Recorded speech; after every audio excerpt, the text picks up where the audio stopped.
Bismillahirrahmanirrahim. Assalamualaikum warahmatullahi wabarakatuh. Alhamdulillahi rabbil alamin. Wassalatu wassalamu ala rasulillahil karim, nabiyyina Muhammadinil amin, wa ala alihi wa sahbihi ajma'in, wa ba'd. Faya ahbaballahi wa ahbaba rasulihi sallallahu alaihi wasallam, usi nafsi wa iyyakum bitaqwallahi faqad fazal muttaqun, fala tamutunna illa wa antum muslimun. Faqala ta'ala, ya ayyuhalladzina amanu taqullaha haqqa tuqatih wa la tamutunna illa wa antum muslimun. Saudara-saudariku, bersyukur pada Allah Subhanahu wa taala mengawali jumpa kita di subuh kali ini. Kita bermohon pada Allah Subhanahu wa taala semoga seluruh aktivitas yang telah, sedang dan akan kita tunaikan diberkahi dan dimuliakan oleh Allah Subhanahu wa taala.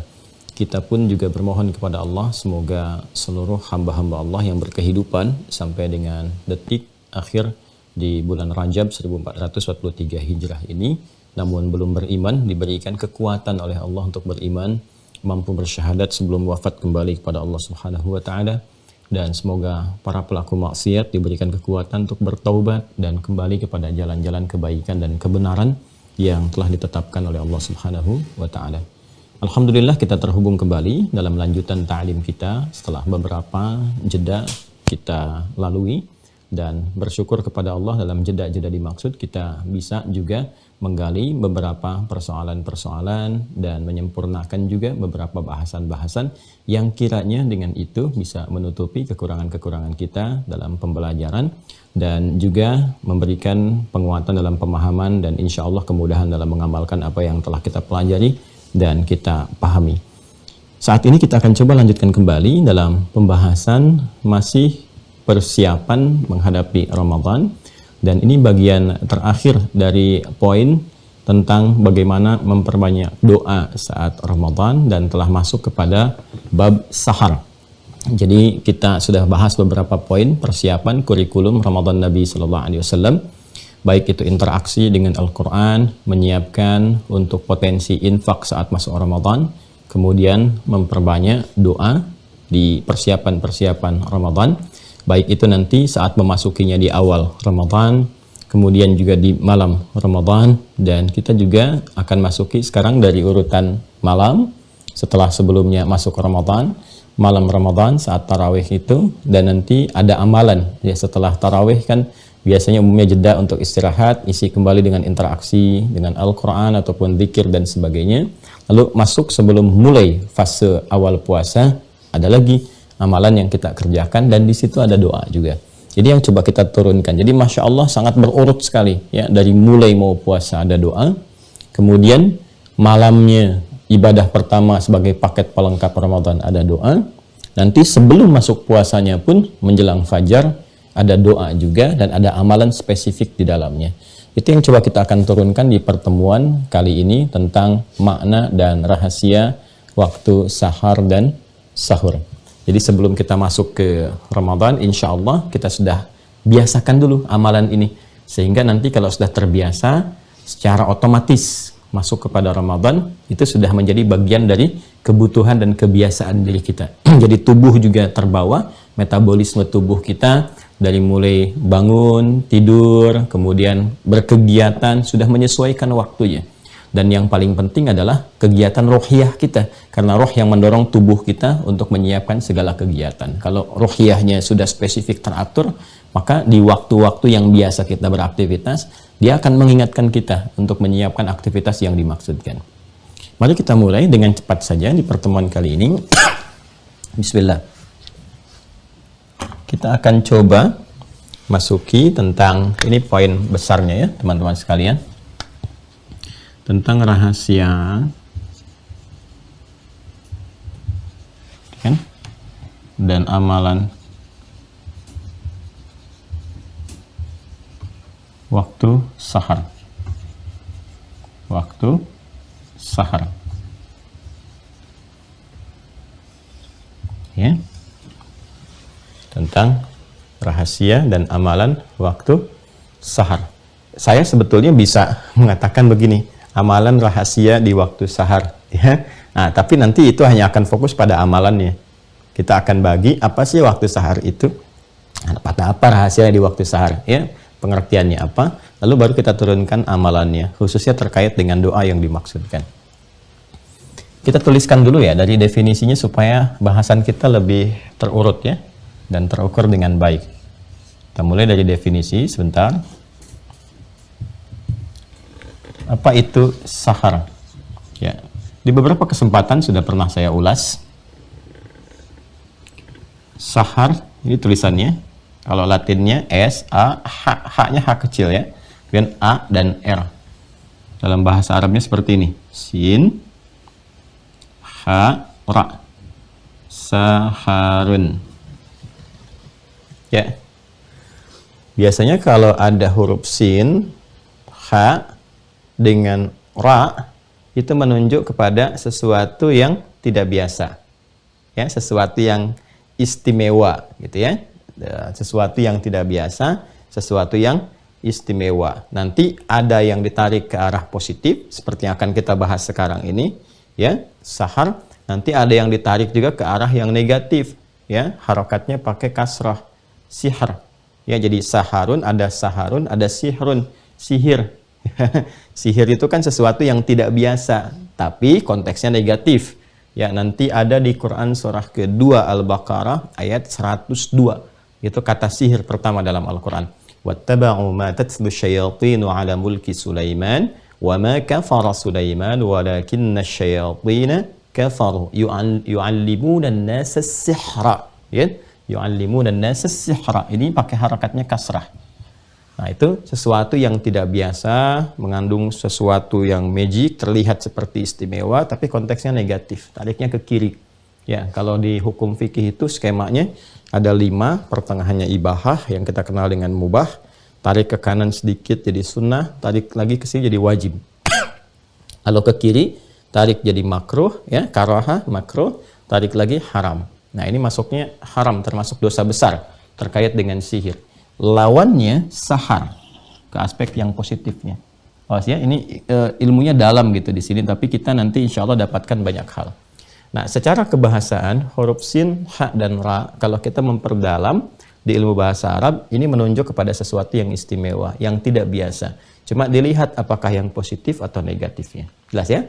Nah, sekarang karena harakatnya fathah, ini saharun, kita akan belajar aspek yang positifnya. Teman-teman sekalian, jamak dari kata saharun, itu namanya ashar. Asharun. Ya, seperti ini. Asharun. Ya. Saharun, asharun. Baik. Kita teruskan dulu. Saharun jamaknya asharun, menunjuk pada sesuatu yang istimewa, yang tidak biasa. Terkait dengan perjalanan waktu, nah, maka ada dalam perjalanan waktu kita setiap hari yang disebut dengan sahar. Untuk memberi kesan bahwa di waktu ini ada sesuatu yang tidak biasa. Ada sesuatu yang istimewa. Ada hal yang harus kita manfaatkan sebaik-baiknya, khususnya sebagai seorang hamba. Dan nanti riset juga menunjukkan bukan hanya ini istimewa bagi kebutuhan spiritual. Saat doa cepat dikabulkan, saat peluang istighfar cepat direspon. Tapi juga riset menunjukkan di waktu-waktu spesifik ini ada manfaat yang sangat besar bagi otak kita, ya, untuk menyerap informasi, untuk menangkap segala hal dengan cepat gitu. Ya, karena itu nanti ada orang-orang tertentu yang memanfaatkan waktu-waktu ini untuk penguatan nilai spiritualitas, untuk ruhiyahnya. Dia banyak sholat, ya, apa yang diisyaratkan oleh Al-Quran dengan amalan tahajud itu, dan melihat praktek Nabi SAW. Dan juga ada yang memadukan antara ibadah peningkatan spiritualitas, kekuatan rohani, dengan peningkatan aklani, ya, akal. Jadi ada yang sudah mulai menulis, ada yang mulai membaca, dan seterusnya. Ya, dan nanti juga ada penyiapan-penyiapan fisikal. Ya, penyiapan fisikal. Itu gabungannya, kita punya semua itu. Ya, kita punya semua ajarannya, dan bukan teoritis lagi, tapi sudah ke aspek praktikal. Jadi memang sudah dipraktekkan oleh Nabi, menyontohkan. Jadi kalau memang ini bisa dimanfaatkan dengan baik di waktu sahar ini, maka bukan hanya spiritual, rohaninya yang kuat, tapi akalnya juga kuat, jasmaninya juga kuat. Nah, ini ada rahasia besar di sini. Karena itu ini istimewa. Waktu yang bisa menyatukan sekaligus potensi kekuatan di 3 bagian diri manusia, baik rohaninya, aklaninya, sampai ke jasmaninya. Nah, kapan waktunya ini? Waktu sahar adalah waktu singkat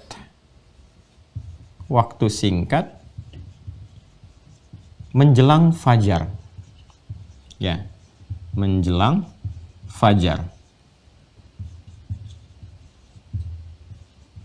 Jadi kalau kita urutkan dari mulai maghrib, saya tuliskan pakai bahasa Arab ya untuk mudah kita menganalisisnya.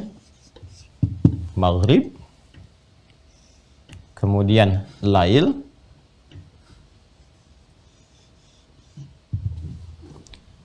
membentang terus ya, agak panjang ini sampai ketemu sahar,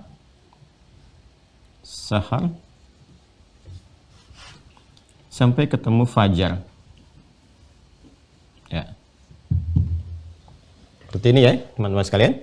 Jadi maghrib dari mulai matahari tenggelam ya kan di ufuk barat, terus masuk malam ya, ini matahari mulai tenggelam di ufuk barat, ya kan? Di barat.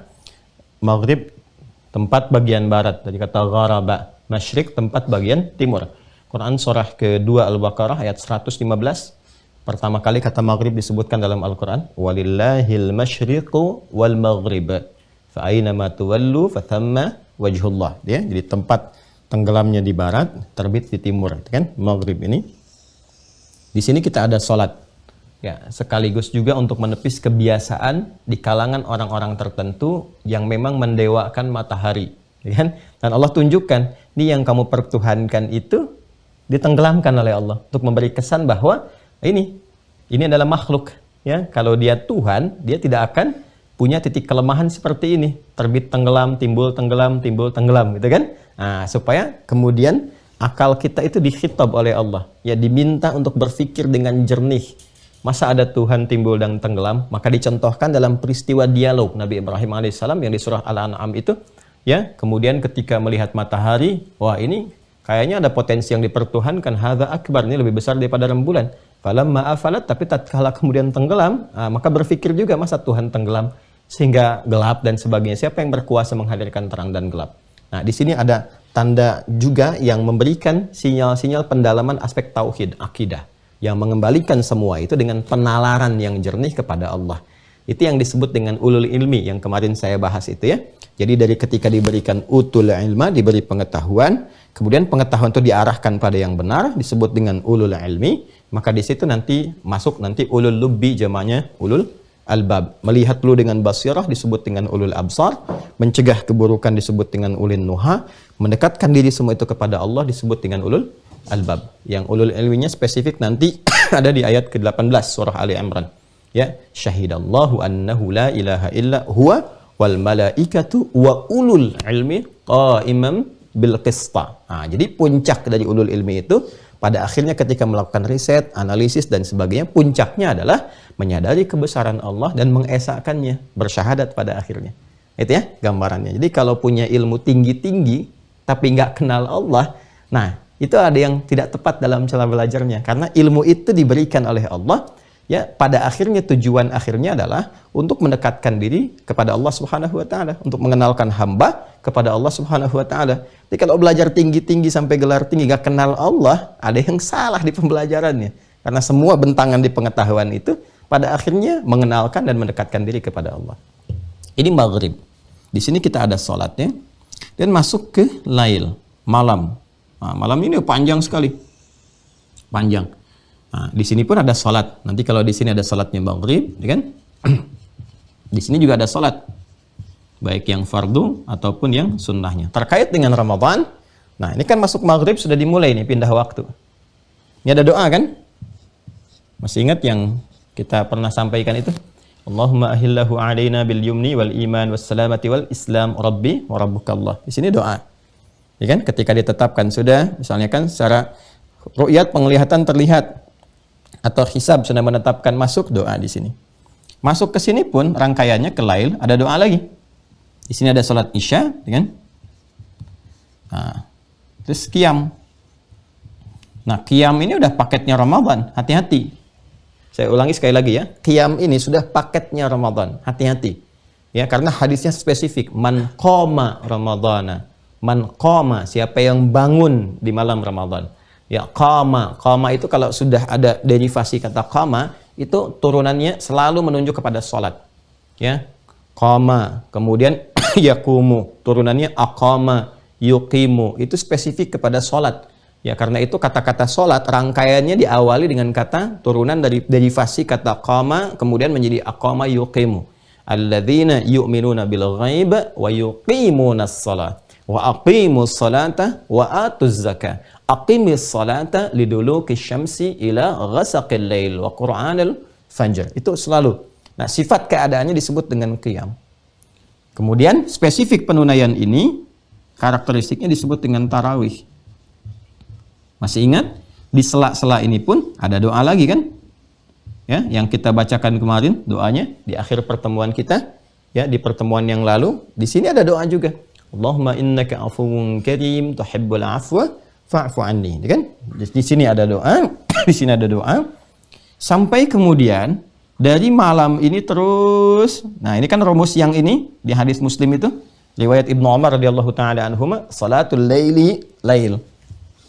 Salatul laili mathna mathna wa idza khasya ahadakumul fajra falyutir rak'atan wahidah. Kalau engkau tunaikan salat malam ba'da isya itu, ya kan? Ba'diyah isyanya salat malam. Kalau di Ramadan itu kita sebut dengan tarawih, gitu kan? Kalau mau bangun malamnya lagi silahkan lanjut dengan tahajud. Kalau mau diakhirkan qiyam ini pun nggak ada masalah. Standarnya paling sedikit tunaikan dua. Wa idza khasyya ahadakumul fajra, dan jika khawatir fajar akan segera tiba, kan, falyutir rak'atan wahidah, maka cepat bergegas tunaikan witir 1 rakaat. Fajar akan segera tiba. Batas segera tibanya fajar ini dia namanya sahar.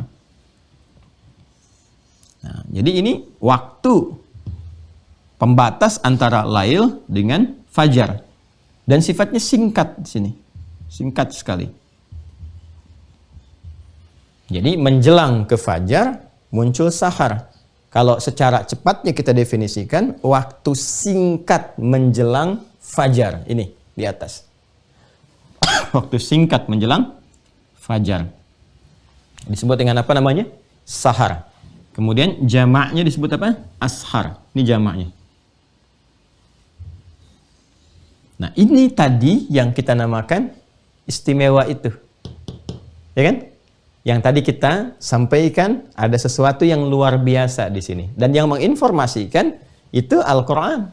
Dan hadis-hadis Nabi Muhammad SAW. Ada bukan sekedar amalannya, tapi juga waktunya oleh Al-Quran disebut dengan saharun. Ya, disebut dengan apa? Saharun, untuk memberi kesan bahwa ini istimewa. Al-Quran loh yang memberikan kata ini, memberikan diksinya, dan nanti hadis memberikan secara spesifik. Jadi ini ya, sekalipun waktunya singkat, dan biasanya kan yang istimewa itu nggak terbuka begitu saja, tidak.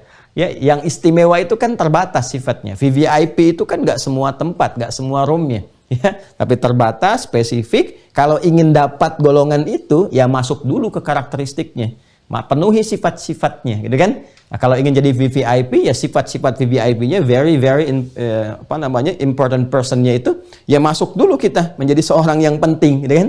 Nah, ini Allah memberikan kesempatan pada kita. Setiap hari loh dibuka ini, setiap hari.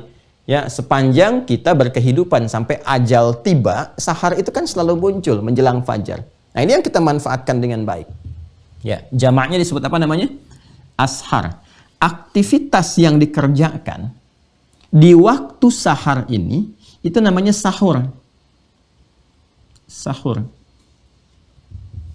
Nah, ini dia. Ya. Aktivitas yang dikerjakan di waktu sahar namanya apa? Sahur. Jadi sahur itu ini menunjuk kepada aktivitasnya, amalannya, aktivitasnya. Nama waktunya disebut dengan sahar, aktivitasnya disebut dengan sahur. Jelas ya? Nah, jadi asal kata sahur itu asalnya bukan makan. Ingat ya, kalau makan tuh aklun, akala yakulu aklan, gitu kan? Nah, itu makan. Kalau sahur ini menunjuk pada aktivitas yang dilakukan di waktu apa? Waktu sahar. Kenapa makannya disebut makan sahur? Untuk memberikan kesan bahwa kalau nanti mau makan sebagai persiapan siam, ini dimulai di waktu fajar. Kan puasa dimulai di sini. Di sini ada qiyam, di sini ada siam, ya kan? Siam. Ya kan? Baik, di sini ada qiyam, di sini ada siam. Untuk memulai persiapan ke siam ini, yang memberikan dorongan kekuatan kepada fisik, ya, supaya fisiknya cenderung lebih kuat menunaikan ibadah siam yang dimulai nanti dari fajar sampai ke maghrib. Balik lagi ke sini siklusnya tuh, sini. Ya, di antaranya apa? Islam memberikan satu isyarat, satu amalan. Ini support dulu tubuh kamu supaya kuat nanti puasanya, supaya dapat menggerakkan banyak manfaat. Ya, jadi dengan energi yang masuk ke tubuh kita itu diproses metabolisme dalam tubuh, disalurkan nanti kepada seluruh bagian tubuh jadi energi. Dengan energi itu nanti banyak berpotensi beraktivitas positif saat puasa. Jadi bukan hanya sekedar kuat tahan lapar dan haus, bukan ke situ cara berpikirnya. Ya, jadi filosofi makan di waktu sahur itu sebetulnya bukan sekedar ya secara kulit luar saja untuk memberi kekuatan supaya kuat puasanya dari fajar sampai dengan maghrib. Kalau itu kulit luar, belum masuk ulul albab. Ya. Baik, kalau kita mau spesifik adalah bagaimana makanan yang diproses dalam tubuh itu dengan proses metabolisme menghasilkan energi, diteruskan ke bagian tubuh. Nah, energi positif itu yang dibawa untuk beraktivitas, berbuat baik. Ya, berbuat baik. Sesuatu yang bertambah kebaikannya itu disebut dengan barakah, namanya dalam bahasa Arab. Barakah. Barakah. Barakah itu secara singkat maknanya ziyadatul khair. Ziyadatul khair. Nah, ini bertambahnya nilai-nilai kebaikan. Ya, bertambahnya nilai-nilai kebaikan. Jadi seharusnya dengan energi yang kita dapatkan dari makanan yang dikonsumsi di waktu sahur ini memberikan banyak energi, sehingga dengan banyak energi itu ada kekuatan untuk banyak berbuat baik. Ya. Jadi apa yang dikerjakan? Salatnya semangat, baca Quran semangat, kerjanya semangat. Jadi sebetulnya orang puasa itu seharusnya lebih semangat untuk beraktivitas, bukan malah makin lemes. Ini gambarannya. Karena itu penting belajar tentang sahur ini. Rahasianya apa di sini? Ya, karena sahur ini mendorong seseorang lebih kuat dan lebih banyak mengkreasikan kegiatan positif saat Ramadan. Jadi kalau ada orang sahurnya banyak tapi makin lemas, nah berarti ada yang nggak berkah di sini. Ya, harusnya istimewa, jadi persoalan misalnya karena cara mengelolanya yang tidak tepat. Baik ya. Nah, jadi dari sini saja kegiatan makan yang dilakukan di waktu sahar yang kita sebut dengan sahur itu mendatangkan keberkahan. Ini yang dimaksud hadis Nabi sallallahu alaihi wasallam, tasahharu fa inna fis sahuri barakah. Ya? Ayo makan. Makannya kapan? Di waktu sahar. Berkegiatan sahur. Ya. Jadi kalau mau makan, idealnya kalau mau makan, persiapan untuk puasa jangan terlalu awal. Ya kan? Jangan terlalu awal. Karena bahasa isyarat yang ditunjukkan di Al-Qur'an juga menunjukkan ke waktu sahar. Itu yang di Al-Baqarah ayat 187. Quran surah kedua ayat 187. Lihat di pertengahan sampai mau ke ujung itu. Wa kulu washrabu hatta yatabayyana lakumul khaytul abyadu minal khaytil aswadi minal fajr. Ya kan? Thumma atimmus siyama ilal lail. Ke sini lagi nyambung. Silahkan makan, minum senyamannya, sebaiknya, ya kan? Sampai kapan? Sampai tiba fajar. Nah, di antara tafsir ayat yang dimaksudkan yang tadi dibacakan, ini di antara tafsirnya dari sekian ragam pemaknaan itu terkait dengan waktu sahar.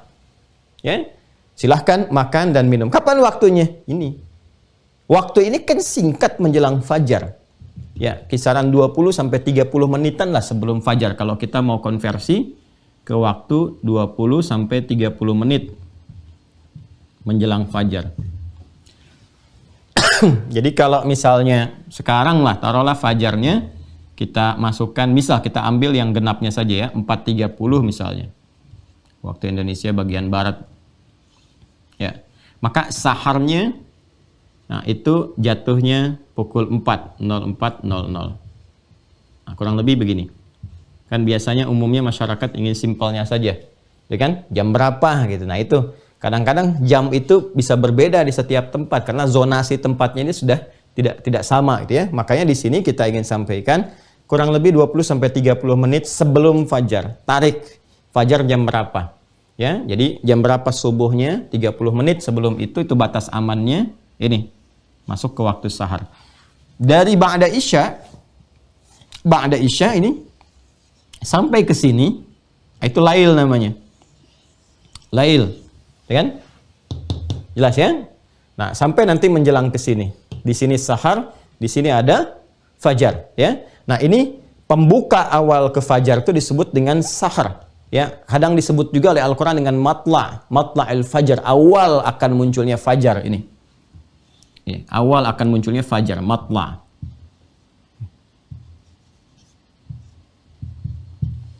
Sampai ke sini. Itu yang tentang malam Al-Qadar itu di surah ke-97. Ya, salamun hiya, malam Al-Qadar itu hatta matla'il fajar, sampai nanti timbulnya awal fajar. Jadi batasan akhir ya, malam Al-Qadar itu batasannya sampai ke sini, sampai ke waktu sahar menjelang fajar. Ya, balik ya supaya tidak terlalu jauh. Jadi saya tuh menyebutkan ayat, rangkaian, kadang peristiwa karena nyambung gitu definisinya. Ya, supaya lebih memudahkan untuk pemahaman. Balik lagi ke sini.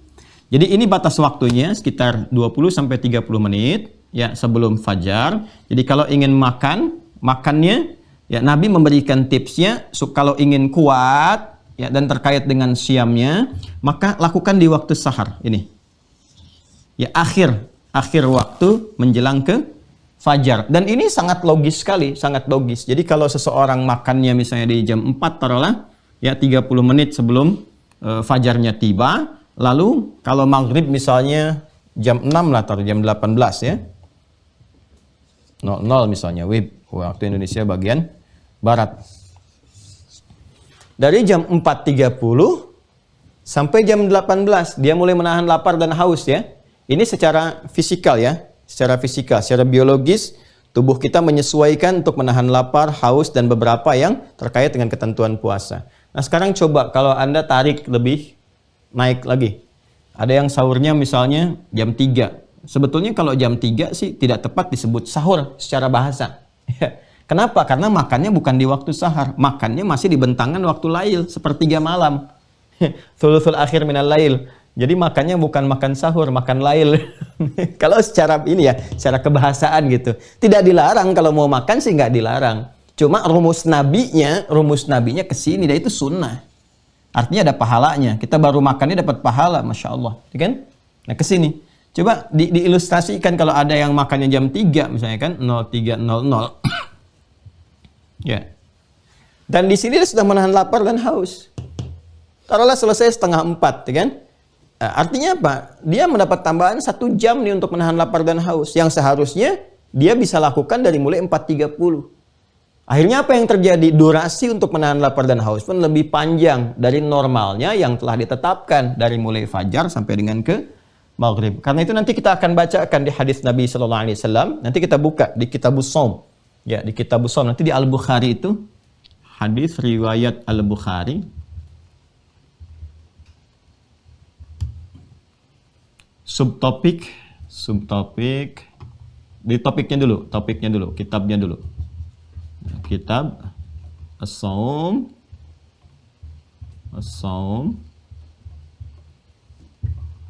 nomor yang ke-30. Jadi topiknya ini nomor ke-30. Topik nomor 30, subtopiknya dari mulai 17, nomor 17, 18, 19. Nanti di kanan di pertengahan. Nanti kita buka di kitabnya, ya. Nanti kita lihat. Ya, ini saya sebutkan dulu untuk nanti menyesuaikan dengan kitab. Simpan dulu ya. Nah, jadi kalau mau makan terkait dengan amalan fisikal tadi, maka lakukannya di waktu apa? Waktu sahur. Nanti ada subtopiknya bab takhirus sahur. Ya, mengakhirkan makan itu di waktu sahur. Nah, ini kaitan dengan aspek jasmani, aspek fisikal. Nah, tadi kan saya katakan ada yang istimewa di waktu sahur ini, baik terkait dengan jasmani, dengan aklani dan rohani. Ini terkait dengan aspek jasmani, fisik. Jadi kalau dimanfaatkan betul waktu sahur ini, ya kan? Setiap datang, makan di waktu ini untuk memberikan kekuatan fisikal kepada jasmani kita, sehingga bisa memanfaatkan waktu siam itu dengan banyak meningkatkan aktivitas kebaikan yang berkah. Itu konsepnya, dasarnya ini. Ya, nah, ini gambaran yang pertama, teman-teman sekalian. Nanti dalilnya kita lihat dalam hadis ya. Kemudian Qur'annya sudah, hadis yang nanti kita bacakan. Kemudian yang terkait dengan pembahasan inti kita. Ternyata di waktu sahur ini, dalam momentum sahur, aktivitasnya bukan hanya makan, bukan hanya kebutuhan fisik, jasmani. Ya, bukan hanya kebutuhan fisik, jasmani, ya, berupa makan dan minum. Ya kan? Tapi ada juga di waktu ini yang potensial ya untuk memenuhi kebutuhan rohani. Dan ini penting, istimewa sekali. Saking istimewanya, bukan hanya ayat-ayat yang terkait support kepada kebutuhan jasmani, tapi ada ayat-ayat spesifik yang memberikan gambaran kita bagaimana mengisi waktu sahur di saat sahur ini dengan aktivitas rohani. Ya. Nah, sekarang pertanyaannya, apa aktivitas rohani yang dimaksudkan yang bisa dikerjakan di waktu sahur ini dalam keadaan kita sahur? Ya, bisa berlangsung setelah makan misalnya, ya kan? Atau sebelum kita makan, kita bisa lakukan dulu itu, ya. Nah, aktivitas apa yang dimaksudkan? Nah, inilah rangkaian doa yang saya pernah isyaratkan. Doa pembuka puasa, doa di malam Ramadan, doa di waktu sahur. Dan spesifik ketika masuk waktu sahur ini, doanya diarahkan kepada satu permintaan utama. Kalau bisa fokus ke situ aja, karena isyarat Qur'annya lebih kepada apa yang kita akan maksudkan. Ya, dalilnya dulu ya, sehingga nanti kita pakai dalil lebih jelas. Ya, dalil itu alasan, petunjuk. Petunjuk di Al-Qur'annya apa, di hadisnya apa, seperti apa gambarannya. Quran surah saya awalkan yang Adz-Dzariyat dulu, 51 ayat 18. Kemudian baru kita spesifikasikan Quran surah ketiga Ali Imran dari ayat 15 sampai 17. Dah ya? Quran surah 51 Adz-Dzariyat ayat 18. Yuk, masih ingat ini? Sahar waktunya. Jamaknya apa? Ashar ya, sini ya, ashar. Yuk, kita temukan Quran surah 51, Adz-Dzariyat ayat 18. Di mushaf standar paling kanan, di pertengahan. Wabil ashari hum yastaghfirun. Wabil ashari hum yastaghfirun. Dan ada kebiasaan, aktivitas orang-orang takwa itu. Ini menarik nih. Dari mana taunya aktivitas orang takwa? Tarik ke ayat 15-nya. Quran surah 51 ayat ke-15. Tarik dulu ke ayat 15. Kan kita menggunakan rumus tafsir. Menafsirkan konteks ayat itu, lihat hubungannya dengan ayat sebelumnya dan ayat setelahnya. Oke? Lihat ayat 15. Quran surah 51 ayat 15. Nyambung terus sampai ditemukan ke-18. Innal muttaqina fi jannati wa 'uyun.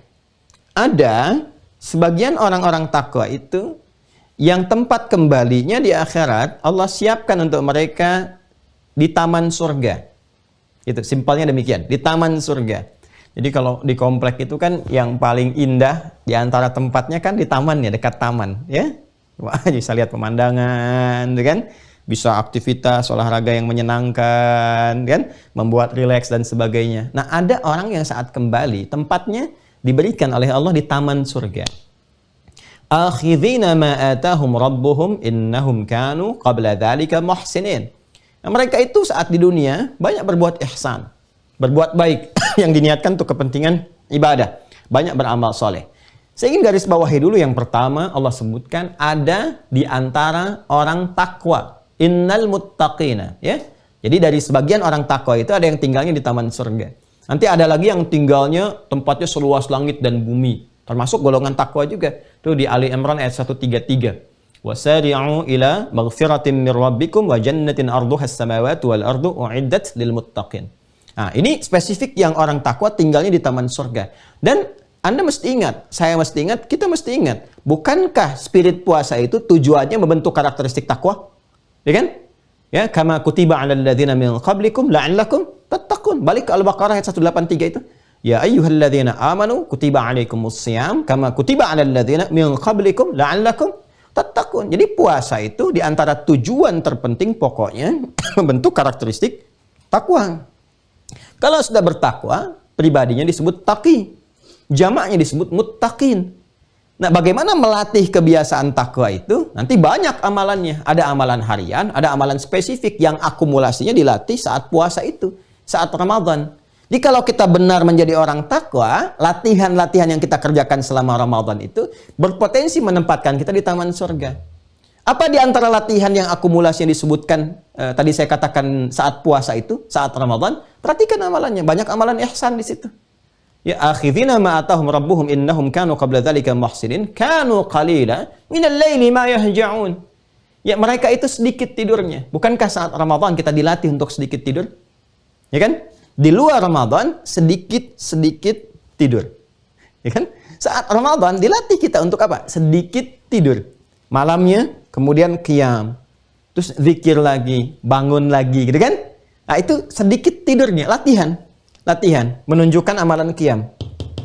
Ya, ini tiap hari terbentang. Malam hari kita bisa berlatih qiyam, bisa tahajud dan seterusnya. Tapi akumulasi latihannya, saya ingin bicara tentang Ramadan. Akumulasinya banyak di Ramadan. Wabil ashari, masuk ayat 18. Wabil ashari, dan spesifik ketika masuk waktu sahar. Ya.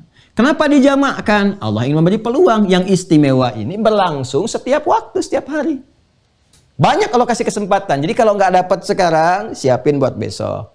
Nggak dapat besok, siapkan berikutnya lagi. Dibentangkan waktunya. Cuman ajal kita yang membatasi aktivitas kita. Karena itu kalau sudah dapat saharnya, jangan ditinggalkan. Karena belum tentu dapat yang berikutnya. Karena kita tidak bisa menjamin hidup sampai ke waktu berikutnya. Allah telah menetapkan ajal bagi kita sesuai dengan batas kehidupan kita untuk kembali kepada Allah.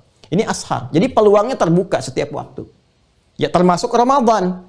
Ini lebih istimewa lagi karena waktunya berada di bulan yang istimewa. Karena itu saharnya pun lebih istimewa, lebih spesifik lagi dan hanya berlangsung sebulan. Jadi kalau dapat kesempatan manfaatkan.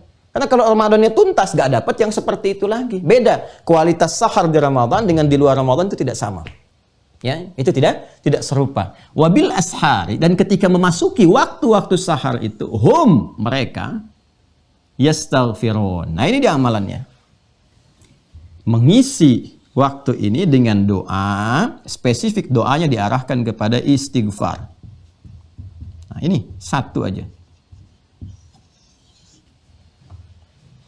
Ya, spesifik. Satu aja amalannya. Nah, jadi selain makan tadi untuk kebutuhan jasmani, ada kebutuhan rohani. Nah, ini sangat luar biasa. Spesifik waktu di waktu sahar. Perbanyak istighfar. Istighfar. Ya, istighfar itu kan bahasa singkatnya permohonan ampunan. Permohonan itu bahasa Arabnya doa. Doa yang arahnya khusus diarahkan untuk minta ampun kepada Allah. Kan ada doa yang minta kebutuhan dunia, ya, supaya dipenuhi berada dalam ketentuan Allah. Ada minta untuk akhirat, ya minta surga, minta ridha, minta ringan hisab dan sebagainya. Gitu kan? Nah, ada yang spesifik kebutuhannya meminta ampun kepada Allah Subhanahu wa taala dan meminta untuk menggugurkan dosa-dosa, menghapuskan kesalahan-kesalahan. Ini istighfar. Ini langsung dari Al-Qur'an petunjuknya. Nah, dan mintanya memang nggak banyak karena waktunya singkat, nggak usah kebanyakan. Ya. Jadi kata Al-Qur'an arahkan satu aja ke sini. Permohonan ampunan. Dan memang kalau sudah hamba itu terampuni, dilepaskan dari dosa, dihapuskan dari kesalahan-kesalahan, kosong dari maksiat. Ini mau minta yang lain apa saja cepat dikabulkan. Kan orang kalau bersih suci itu kan rumus doa tuh masih ingat gak di hadisnya? Innallaha thayyibun la yaqbalu illa thayyiba. Allah itu maha bersih, maha baik, maha suci, ya, dan menerima dari segala yang bersih, segala yang suci. Sedangkan doa itu permohonan yang suci. Hanya akan keluar dari yang suci dan sampainya kepada yang suci. Jadi kalau hati kitanya bersih, mau doa apa saja itu cepat dikabulkannya. Karena itu sering kan ada yang minta doa kepada orang saleh misalnya, itu kan? Sahabat minta kepada Nabi, karena Nabi hatinya bersih, bening, baik, minta didoakan. Nah, ini gambarannya. Nah, Allah kasih kesempatan kita untuk berlatih membeningkan jiwa, menyucikan hati lewat ini. Nah, jadi kalau sudah banyak istighfar, rajin istighfar, nanti sudah refleks, ya, otomatis itu dalam diri kita, di lisan kita udah istighfar. Oh, itu doanya mustajab itu, Masya Allah. Nah, latihannya ini. Wabil asharihum yastaghfirun. Istighfar. Ini amalannya. Nah, jadi jangan terjebak, nanti harus diatur saat masuk Ramadan. Makanya sebelum Ramadan, nanti kan udah masuk Sya'ban nih, Masya Allah. Ya, awal pertamanya udah masuk Jumat, Sya'ban, Masya Allah. Udah bisa berlatih tuh nanti sahar. Di waktu sahar nanti ya, masuk ke Jumat nanti. Ini latihan istighfar. Biasakan kalau 30 hari kita terbiasa, 29 30 hari, masuk Ramadan sudah otomatis. Ya, sudah langsung. Otomatis sudah bangun, sudah siap dan seterusnya. Nah, waktunya diatur. Kapan waktunya makan, kapan istighfar. Nah, kalau mau dipadukan boleh. Misalnya sebelum makan tuh bangun dulu, sholat 2 rakaat, istighfar perbanyak, istighfar. Makan kan nggak lama, 15 menit juga cukup. Ya kan? Jadi kalau kita ambil misalnya 15-20 menit nih untuk makan kebutuhan jasmaninya, 15-20 menit, kan nggak ujuk-ujuk tiba-tiba makan, kan disiapin dulu, kan? Setelah makan juga kan nggak langsung kita selesai begitu saja, ya, makanan turun dulu, ya, supaya khusyuk. Jangan sampai baru makan udah istighfar, tidak. Makanan turun dulu, dicerna dulu, ya, rehat sejenak gini. Nanti ada sisa sekitar 5-10 menit sebelum fajar. Wah, indah, ini enak banget. Coba deh berlatih ya.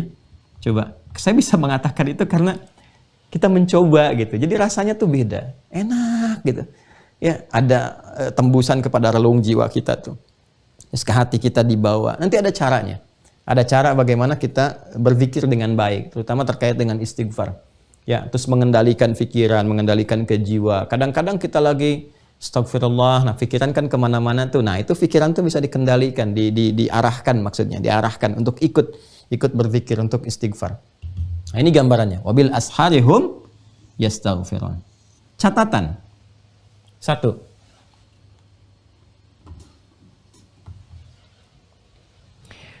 Al-Quran memberikan isyarat amalan ini saking pentingnya karena ada di waktu yang istimewa dan singkat waktunya, maka diminta oleh Al-Quran itu satu keluarga saling mensupport. Ya, satu keluarga saling mensupport. Ya, mendorong. Karena itu bentuknya jamak ini. Tadi saya pertahankan kata hum. Mereka. Kalau mereka itu walaupun ini kata gantinya menunjuk kepada orang-orang takwa, ke bentuk jamak, tapi saya menggarisbawahi bahwa penunjukan ini dengan menggunakan diksi jamak memberi kesan bahwa jangan soleh sendiri. Ini waktunya peluang yang besar, yang banyak. Ya, yang ingin dapat rahmat Allah kan bukan 1-2 orang saja.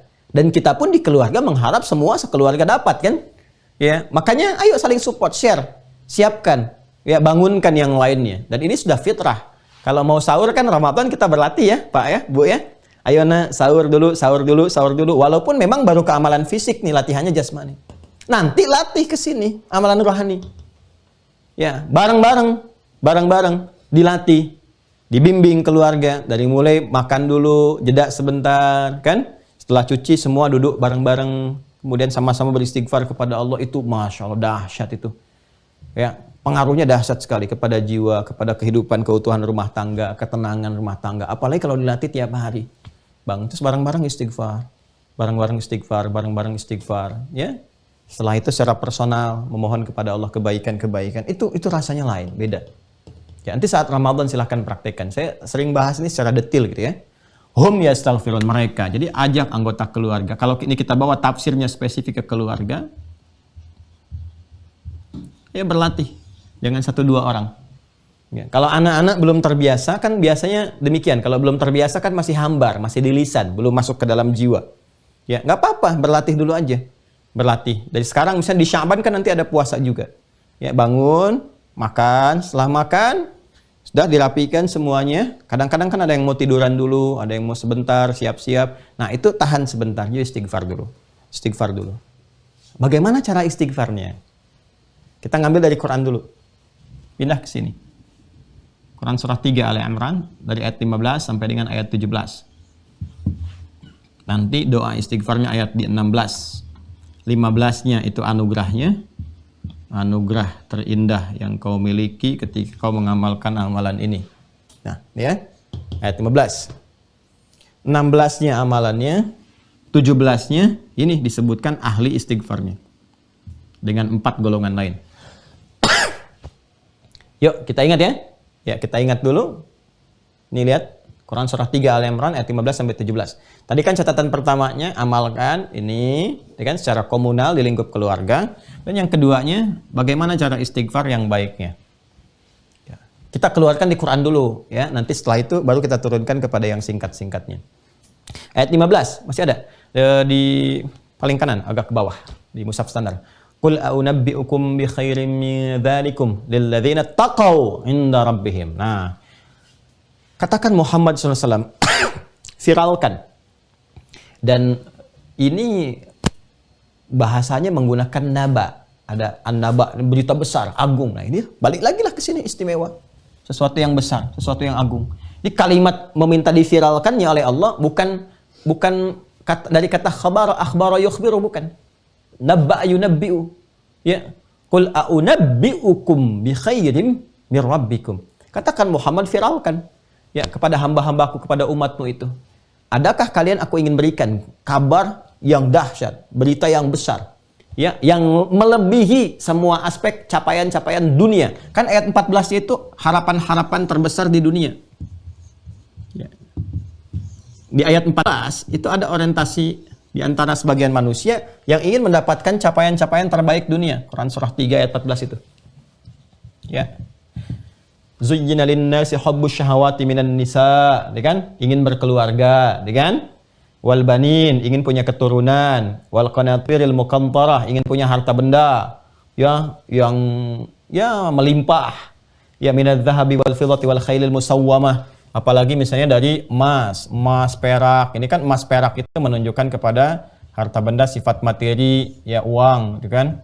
Terkumpul dan sebagainya. Ingin kaya, ya, kalau kan capaian-capaian itu ingin berkeluarga, punya keturunan, ingin kaya, kan? Wal khailil musawwamah, ingin punya tunggangan. Khail itu kuda yang kekar, yang baik, yang terbaik lah di kalangan kuda itu kalau dipakai kencang dan seterusnya. Nah, ini tunggangan kan kendaraan. Kalau khail dulu kan kendaraannya kuda. Ya, kalau sekarang kan kuda jingkrak. Ya, dan sebagainya gitu. Mereknya bisa macam-macam. Ya. Wal an'am, pengen punya peternakan. Wal harf, pengen punya perkebunan. Ya. Ini apa? Mataul hayati dunia. Ini semua kesenangan-kesenangan, capaian-capaian duniawi. Ini capaian-capaian duniawi yang semua orang juga berpeluang bisa meraih itu. Jangankan orang beriman, yang belum beriman saja bisa kok dapat ini. Ada yang belum beriman kaya, banyak sekarang. Yang kaya banget juga banyak. Ada yang punya ternak, banyak. Yang punya kebun, banyak. Jadi ternyata perlombaan dunia itu kecil. Saking kecilnya, jangankan yang beriman, yang belum beriman pun bisa mendapati itu. Makanya orang-orang beriman itu mesti melampaui visi-visi dunia. Ya, karena tempat tinggal orang beriman itu di akhirat, di surga. Kita kan bertugas sementara di dunia itu. Ya, tempat kita itu akhirat. Makanya pulangnya ke akhirat. Walal akhiratu khairul laka minal ula. Karena itu visi orang beriman mesti melampaui dunia. Visinya itu bagaimana kemudian sampai dengan berpulang ke tempat asalnya. Ya, ini cuma mencari sementara, lewati visi ini, tembuskan sampai ke akhirat. Kalau itu di surat Al-Hasyr ayat ke-18 itu, visi orang beriman dia meningkatkan takwa untuk pulang nanti, untuk akhirat. Wal tanzur nafsum ma qaddamat li ghad. Ghad di sana ke akhirat. Itu. Jadi kalau cuma nyampe dunia itu kecil lah. Kecil. Orang beriman tuh sayang kalau cuman sampai sini tuh sayang. Ya, visinya ke atas. Ke atas. Ketika mengejar akhirat, dunia akan ikut. Dunia akan ikut dengan sendirinya. Makanya dunia itu mudah gitu. Kalau kita turunkan kurikulum akhirat, dunia ikut. Nah, ini yang dimaksud perbedaannya nanti di Quran surah kedua, ayat 200 sampai 201. 200 itu untuk ahli dunia, 201 untuk orang beriman, keseimbangan dunia akhirat. Nah, ini jadi doa lagi. Yang ini, wa minan nasi may yaqulu rabbana atina fid dunya wa ma lahu fil akhirati min khalaq. Ya, ada sebagian kalangan manusia yang orientasinya bahkan doanya untuk dunia saja. Saya karir pengen sukses, minta. Ya Allah berikan kesuksesan dunia. Pengen berumah tangga, minta. Pengen pekerjaan yang bagus, minta. Ya, tapi nggak tembus sampai ke akhirat. Insan beriman tidak. Wa minhum may yaqulu rabbana atina fid dunya hasanah wa fil akhirati hasanah wa qina adzabannar. Nah, itu yang ideal. Ya, ini yang ideal. Jadi, teman-teman sekalian, ketika ada seseorang yang orientasinya hanya ke dunia saja, dan bahkan bangga, saking bangganya ditampilkan. Itu yang sering kita saksikan sekarang, tampil ini, punya ini. Ya, nggak apa-apa, silahkan saja, itu capaian masing-masing. Tapi kata Al-Quran, jangan dibanggakan dulu. Ya, pertanyaan besarnya, pertanyaan dasarnya, ini yang paling logis. Kalau kamu meninggalkan dunia, itu dibawa nggak? Oh, itu dalam banget tuh, dalam sekali. Dalam. Ya. Jadi kalau ada yang senang misalnya menampilkan lah, ya, menampilkan capaian-capaian dunianya dan senang disebut dengan crazy rich misalnya kan dan sebagainya. Nah, ditampilkan sih saya punya mobil baru, saya punya rumah ini dan sebagainya. Ditampilkan begitu saja. Nah, itu oleh Al-Qur'an disentuh. Ya. Silahkan ditampilkan, silahkan ditunjukkan capaian-capaian Anda. Cuman ditanya, nanti kalau kamu pindah dari dunia dan diumumkan perpindahan itu, bahkan di speaker masjid disampaikan, ya. Jadi speaker masjid itu penting sekali itu ya untuk disampaikan supaya orang juga tahu telah meninggal dunia. Tuh, telah meninggalkan dunia. Tuh, itu mobil kamu itu yang dibanggakan, dibawa nggak? Rumah kamu yang mewah itu, tuh, dibawa nggak? Capaian-capaian kamu yang di dunia didapatkan yang ini nih, yang ini. Dibawa nggak kata Al-Quran? Ya. Jadi sayang kalau cuman visinya, kamu bisa sukses di dunia, yang orang lain pun bisa seperti itu. Kenapa visi kamu nggak dinaikkan untuk menjadi lebih istimewa? Bawa kesuksesan dunia itu untuk mengantarkan pada kesuksesan akhirat. Ya, karena itulah diberikan fasilitas oleh Allah itu untuk apa? Untuk berlomba mencapai kebaikan akhirat. Karena boleh jadi orang yang misalnya umum ya, ini umum. Yang mendapatkan raihan-raihan tinggi dunia itu sampai mendapatkan fasilitas ini boleh jadi belum ada keseimbangan akhiratnya. Kau mungkin belum bisa bangun seperti yang lain, yang sudah bisa tahajud tiap malam, udah bisa puasa, udah rajin menghafal Quran. Dikasih oleh Allah ini lewat ini. Supaya digunakan untuk berlomba menyusul kepada yang lain yang dengan amalan fisiknya sudah luar biasa. Maaf ya, ini sedikit sekali untuk sentuhan gitu. Jadi jangan sampai lupa. Ya, lupa menikmati itu semua ditampilkan ke banyak orang. Tuh kan? Namun lupa apa? Bahwa suatu saat akan berpulang dan ditinggalkan semua ini. Maka mana capaian di akhirnya? Karena itulah ayat 15 surah Ali Imran menyambung ayat 14 itu. Bagus, gak dilarang untuk kaya. Kalau perlu sekaya-kayanya supaya ada peluang untuk ibadah. Maka kemudian dijalankanlah ayat 15 untuk memberikan kesan bagaimana kekayaan ini yang ada di dunia bisa mengantarkan pada kemuliaan akhirat yang sifatnya lebih abadi. Qul a'unabbi'ukum bi khairin min dzalikum. Ya, Muhammad SAW viralkan kepada umatmu. Mau nggak dikasih yang lebih dahsyat dari semua ini? Ini nggak ada bandingannya. Nggak sebanding sama sekali. Kecil. Lilladzina taqaw 'inda rabbihim. Bagi orang-orang yang mau meningkatkan takwa kepada Rabbnya. Jadi, ini cara memahaminya, perhatikan. Cara memahaminya. Kita disupport untuk kaya. Bagi yang ingin memilih kekayaan, materi, sebagai jalan menuju akhirat. Kan ada 4 cara. Ada dengan harta, ada dengan ilmu, ada dengan kedudukan, ada dengan tenaga. Ini 4. Simple, hidup itu simple sekali. Mau pilih yang mana di antara 4 ini? Ya, saya memilih pengetahuan misalnya. Kan jalurnya ada semua. Nabi kan gambarkan itu, karena itu Nabi ideal. Dengan tenaganya ada, ya kan? Beliau ikut membimbing umat, ikut berjihad, ikut macam-macam segala yang dengan tenaga ada. Dengan ilmu iya, memberi pencerahan, ya mengajarkan dan sebagainya. Dengan harta iya, nunjukin bagaimana kalau sedekah. Ya, kalau berbagi dan sebagainya. Dengan kedudukan, iya, beliau kedudukan tertinggi yang Allah berikan kepada seluruh manusia di bumi. Kan Nabi Muhammad yang tertinggi ya, sallallahu alaihi wasallam. Kan? Kita tinggal pilih seperti sahabat memilih. Di passion di harta seperti Utsman bin Affan, Abdurrahman bin Auf. Di kedudukan ada siapa misalnya? Ada Amr bin As, ya. Ada siapa lagi misalnya? Muawiyah bin Abi Sufyan, ada Umar bin Khattab. Di ilmu ada Ali bin Abi Thalib, Abu Hurairah, ya kan? Di tenaga ada Bilal bin Rabah yang mengarahkan tenaganya untuk adzan dan seterusnya. Hidup ini simple, mau pilih yang mana? Tinggal tunggu sampai meninggal aja. Meninggal, selesai. Gitu aja, simple kan? Nah, jadi kalau mau pakai harta pun silahkan. Ya, mau pakai ilmu silahkan, pakai tenaga silahkan, kedudukan silahkan. Nah, perangkat ini arahkan untuk memenuhi kebutuhan dasar akhirat, yaitu takwa. Ya. Jadi tidak dilarang, silahkan jalani kehidupan dunia dengan kaya, sekaya-kayanya boleh, nggak ada masalah. Nah, dengan persoalannya, dengan kaya itu gimana caranya jadi orang takwa? Makanya ada nanti konsepsi menjadi takwa lewat harta, yang Ali Imran ayat 134 itu. Di situ disiapkan ada skemanya apa? Skema zakat, skema infak, skema sedekah, penuhi kebutuhan keluarga, ya kan? Setelah itu lihat yang di sampingnya, lihat terjauh lagi, dzawil qurba, dzawil junubi, yang paling dekat, yang paling jauh dan sebagainya. Ini skemanya ada. Ya.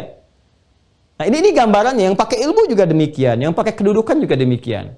Lilladzina taqaw inda rabbihim. Bagi orang-orang yang mampu mengkreasikan semua potensi amalan yang dia pilih saat di dunia menuju peningkatan takwa, maka Allah siapkan yang terbaik saat dia pulang ke akhirat. Surganya, Masya Allah. Ya. Terus di sini dapat keluarga. Di akhirat diberikan lagi keluarga dari pasangan-pasangan yang lebih indah, lebih dahsyat. Ya. Istri di dunia dibentuk lagi dengan tampilan lebih indah, lebih baik. Ya kan? Pasangan-pasangan dunianya, sepanjang sama-sama beriman. Ya kan? Suami juga demikian. Ya, di bidadari itu bisa tampak dari istri-istrinya saat di dunia. Ya, suaminya pangeran-pangeran surga saat di dunia, kembali ke akhirat dipasangkan kembali dengan kreasi yang lebih indah, lebih baik, lebih muda dan sebagainya, tampilannya lebih indah, ganteng, cantik dan sebagainya. Selain gambaran-gambaran lain, itu dari segi keluarga.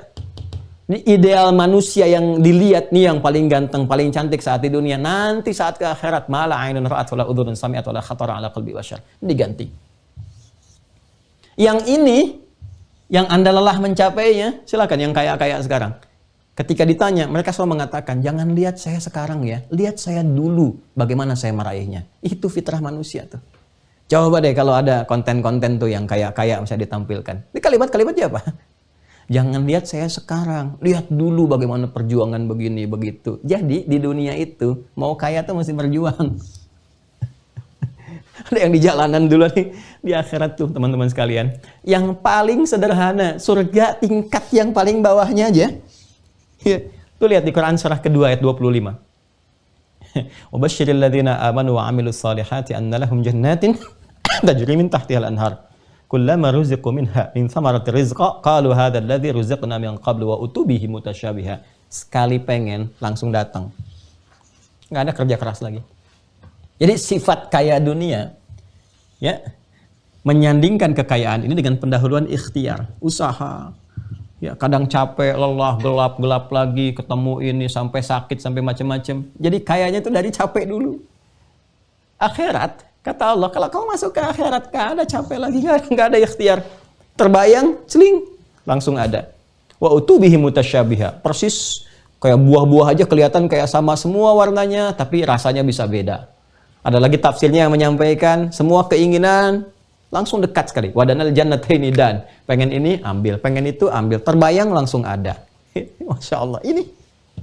Jadi makanya bahasa viralnya kul a'unabbiukum bi khairin min dzalikum. Ini nggak ada gambarannya sama dunia, jauh daripada itu. Ini dari hewan, dari macam-macam, dari kebun. Kebunnya diganti dengan lebih indah lagi. Anda punya perkebunan, coba cari. Yang kebun di bawahnya langsung ada sungainya. Sungainya terbuat dari susu, dari madu, dari macam-macam. Ada nggak yang kayak gitu? Jadi nggak ada bandingannya. Akhirat. Ya. Ini dapat semua kebaikan-kebaikan. Jadi apa yang pernah diraih oleh manusia langsung oleh Allah dibalas yang memang nggak bisa tertandingi. Laisa kamitslihi syai'. Nggak tertandingi. Ya untuk memberikan apa? Memberikan motivasi kepada kita. Ayo. Ya, harus sadar ya, harus sadar. Jadi cara menyadarkan itu seringkali diungkapkan dengan kematian. Ya, kamu kan kalau meninggal kamu tinggalkan nih semua. Nih, kan ini logika dasar yang sangat sederhana. Ini dunia, ini akhirat. Kita kan sering saksikan setiap hari bahwa kalau sudah ajal tiba ini meninggalkan dunia. Pindahnya kemana? Itu aja. Ini kalau Anda pun dapat status terkaya atau terkuat, punya kedudukan sekarang, terpintar, tetap meninggal ini. Ketika meninggal ini pindahnya kemana? Allah pencipta kita sudah ngasih info jauh-jauh hari. Kalau meninggal, pindahnya ke sini, ke akhirat. Waiting roomnya di alam barzakh, di kuburan. Bekalnya bukan bekal dunia yang Anda kumpulkan ini, tapi kreasi dunia dengan skema takwa. Sehingga menghasilkan hasanah. Dari situ muncul ajrun. Ajrun itu yang dibawa pulang. Ya, bukan nama, bentuk amal soleh. Tapi nama saya Ajrun, Ajrun Singh misalnya. bukan nama. Ini bentuk gambaran dari kreasi amal soleh sini. Nah, di antara sekian banyak amal soleh itu yang telah dititi, dikreasikan, coba dilihat. Atau jangan-jangan selama berkehidupan masih terjebak di sini nih, terjebak di dunianya. Ya, belum jadi kreasi akhirat. Kan nggak dilarang kayak silahkan. Pakai tuh mobil yang hebat itu untuk sholat, untuk ke taklim, nyantuni anak yatim, kan? Ya, pakai perangkat-perangkat kehidupan itu untuk skema-skema yang terbaik. Jadi dunia dapat, akhirat dapat. Contoh idealnya udah banyak. Abdurrahman bin Auf itu kan kaya luar biasa. Utsman bin Affan. Bagaimana mereka sampai sekarang masih punya aktiva akhirat? Simpanan-simpanan yang mengkreasikan jariah untuk mereka. Nah, kalau kita menyadari bahwa oh iya, saya ada yang kurang tepat nih dalam orientasi hidupnya, harus ditata begini, punya nilai kebaikan. Maka muncullah ayat 16. Memberi gambaran kepada kita untuk membangun kesadaran. Dan puncak bangunan latihan itu saat Ramadan. Karena Ramadan itu satu waktu yang panjang saat keadaan hati kita mulai tertunduk. Itu menundukkan hati itu bukan perkara mudah. Ramadan itu Allah kasih fitrah. Semua silahkan cek. Ya, yang paling punya kedudukan tinggi aja saat Ramadan tuh bisa tunduk kok. Bisa tunduk. Ya, jiwanya bisa menunduk, siap untuk ibadah, bahkan puasa juga. Ya, bahkan mencari yatim juga, mencari du'afa juga. Nah, ini penting sekali untuk bahan kontemplasi. Kalau di istilah orang sekarang itu ketika masuk ke titik nol. Titik nol itu kan titik yang paling dasar gitu. Jadi semua bisa berpengaruh. Ya, dan itu bisa menggerakkan, pengaruhnya besar sekali. Nah, yang paling bagus yang menggerakkan itu tuntunan-tuntunan agama dengan jalan yang benar. Ya, di titik nol itu tidak mudah mendapatinya. Kadang-kadang ada yang dapat lewat musibah besar dulu baru sadar kembali. Ini Ramadan itu terbuka lapangan luasnya. Ya, maka apa yang harus dilakukan? Ini ayat 16, alladzina yaquluna ya, Rabbana amanna. Ya Allah, kami sadar, kami beriman. Ya, Masya Allah, sadar nih. Jadi begitu dikasih gambaran oleh Al-Quran nih, kamu ini nyari-nyari dunia, berangkat gelap, pulang gelap, cuman buat jadi gini, kaya, bikin konten, tampilkan, terus meninggal. Terus hidup kamu begitu aja. Kalau kita bawa ke bahasa sekarang nih, kamu ini nyari-nyari dunia, kerja keras, capek, sampai pernah sakit, pernah gini, pernah gitu. Terus setelah kaya, cuman buat dibikin konten, ditebarkan ke masyarakat. Terus kamu meninggal. Hidup kamu mau begitu saja, kata Al-Quran. Nanti kalau kamu sudah meninggal, pindah ke sini, ke akhirat, bekal kamu apa? Itu saking sayangnya Allah. Allah tetap menginginkan kau kaya. Ya, dengan bimbingan keislaman ini, bukan ingin menjadikan kau meninggalkan kekayaan kau itu, bukan. Tetaplah jadi kaya. Tapi kreasikan kekayaan itu menjadi nilai takwa, sehingga bisa dibawa pulang. Objektif kan? Adil kan? Kekuasaan juga begitu. Ya, ketika Islam datang memberikan bimbingan pada kekuasaan bukan untuk menurunkan kekuasaan, bukan. Tapi membimbing kekuasaan agar lebih menghasilkan maslahat yang bermartabat sehingga mengangkat yang punya kedudukan itu lebih terhormat.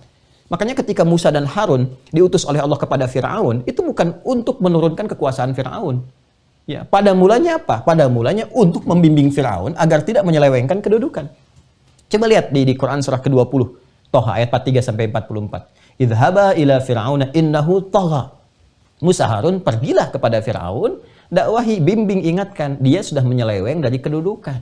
Jadi untuk mengembalikan lagi supaya kedudukan itu melahirkan polisi yang baik, ya, kebijakan-kebijakan yang benar, bukan untuk menurunkan Firaun. Soalnya kan begitu. Cuman sampai akhir aja Firaunnya kekeh, itu kan menyeleweng, ini jadi persoalan. Ya, jadi untuk dibalikin, faqula lahu qawlan layyina la'allahu yatadhakkaru aw yakhsha. Bimbing dengan lembut, bimbing dengan baik, mungkin dia ingat. Dengan ingat itu dia kembali menata kedudukannya sehingga melahirkan maslahat bagi rakyatnya. Itu. Jadi tidak dilarang untuk kaya, malah disupport semakin kaya dan bermaslahat. Tidak dilarang untuk punya kedudukan, malah kalau perlu semakin tinggi dan bermartabat. Itu indahnya. Ilmu juga begitu. Nah, ini zikirnya teman-teman. Balik ke sini tentang istighfar. Zikirnya ini. Rabbana amanna faghfir lana. Ya Allah, kami sadar sekarang, kami beriman. Kami sadar kami akan meninggal, kami sadar kami akan pulang, ya Allah. Faghfir lana. Oh, maka mohon ampuni kami. Dzunubana, dosa-dosa kami. Salah selama ini, ya Allah. Salah kami akui keliru, ya Allah. Keliru menempatkan ilmu. Udah sampai tinggi-tinggi, sampai jangankan dokter digelari oleh orang profesor dan sebagainya. Tapi ya Allah, sampai jadi profesor belum kenal Engkau, ya Allah. Hamba orang menyebut di dunia sebagai profesor, tapi sholat aja belum khusyuk, ya Allah. Hamba disebut oleh orang, ya Allah, sebagai orang terkaya, tapi sholat aja belum mampu khusyuk, ya Allah. Hamba disebut oleh orang-orang paling hebat, punya kedudukan yang tinggi, ya Allah, mohon ampun. Untuk tahajud aja belum mampu. Bagaimana saat pulang? Maka mulai keluarlah kalimat di ayat 16-nya. Alladzina yaquluna rabbana amanna faghfir lana dzunubana wa qina adzabannar. Ya Allah, jangan sampai pulangnya saya di akhirat ke neraka, ya Allah. Kan cuma dua, kalau bukan surga neraka. Waiting room-nya disebut A'raf. A'raf itu ruang tunggu. Kalau amalannya 50-50. Nunggu sampai hisab selesai, baru dengan rahmat Allah dia ke surga. Tapi tempatnya cuma dua. Kalau bukan surga, itu neraka. Makanya setelah istighfar, dia berpikir, berkontemplasi, merenung. Ini pekerjaan saya, kalau saya meninggal, mengarahkan kepada rahmat enggak? Berpeluang dapat rahmat Allah enggak? Dan rahmat yang mengantarkan ke surga itu. Berpeluang enggak dapat rahmat Allah? Berpeluang enggak ke surga? Dia pikir kan, dia lihat amalannya. Dia coba koreksi diri, dia coba introspeksi. Ya, makanya di Quran surah ke-3 Ali Imran ayat 133 itu kan diminta bergegas untuk berintrospeksi. Wasari'u ila maghfirah. Coba bergegas untuk introspeksi diri. Lihat, kamu kan bisa melihat amalan kamu itu, bisa mengecek ke belakang bagaimana ya, sejarah hidup kamu itu. Pekerjaan, aktivitas kamu. Kata Quran, silahkan cek kembali. Begitu ada kesadaran, Rabbana amanna, ya Allah, sadar saya. Saya banyak kelirunya, ya Allah. Saya banyak salahnya. Gak usah lihat orang, lihat pribadi kita. Ya, saya banyak salahnya, banyak kelirunya. Faghfir lana, minta ampun, ya Allah. Dzunubana, banyak dosa-dosa kami, ya Allah. Saya banyak berbuat dosa. Wa qina adzabannar. Ya Allah, kalau wafat jangan sampai, ya Allah. Jangan sampai di akhirat yang muaranya ke neraka. Jangan sampai kemudian ternistakan. Ya, hati-hatilah. Apakah perangkat dunia yang dibanggakan itu, yang kadang ditampilkan, mampu menyelamatkan kita saat pulang? Nah, ini bahaya. Yang bahaya. Atau apakah dia menyelamatkan atau malah memberikan beban? Hati-hati.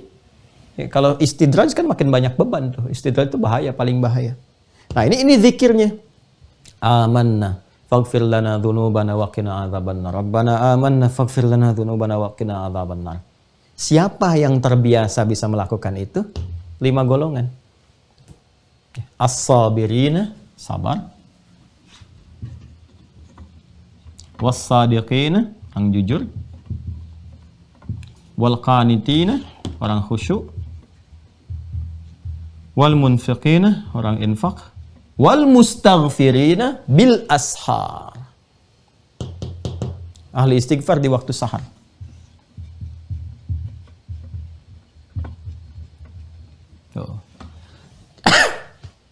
Ya.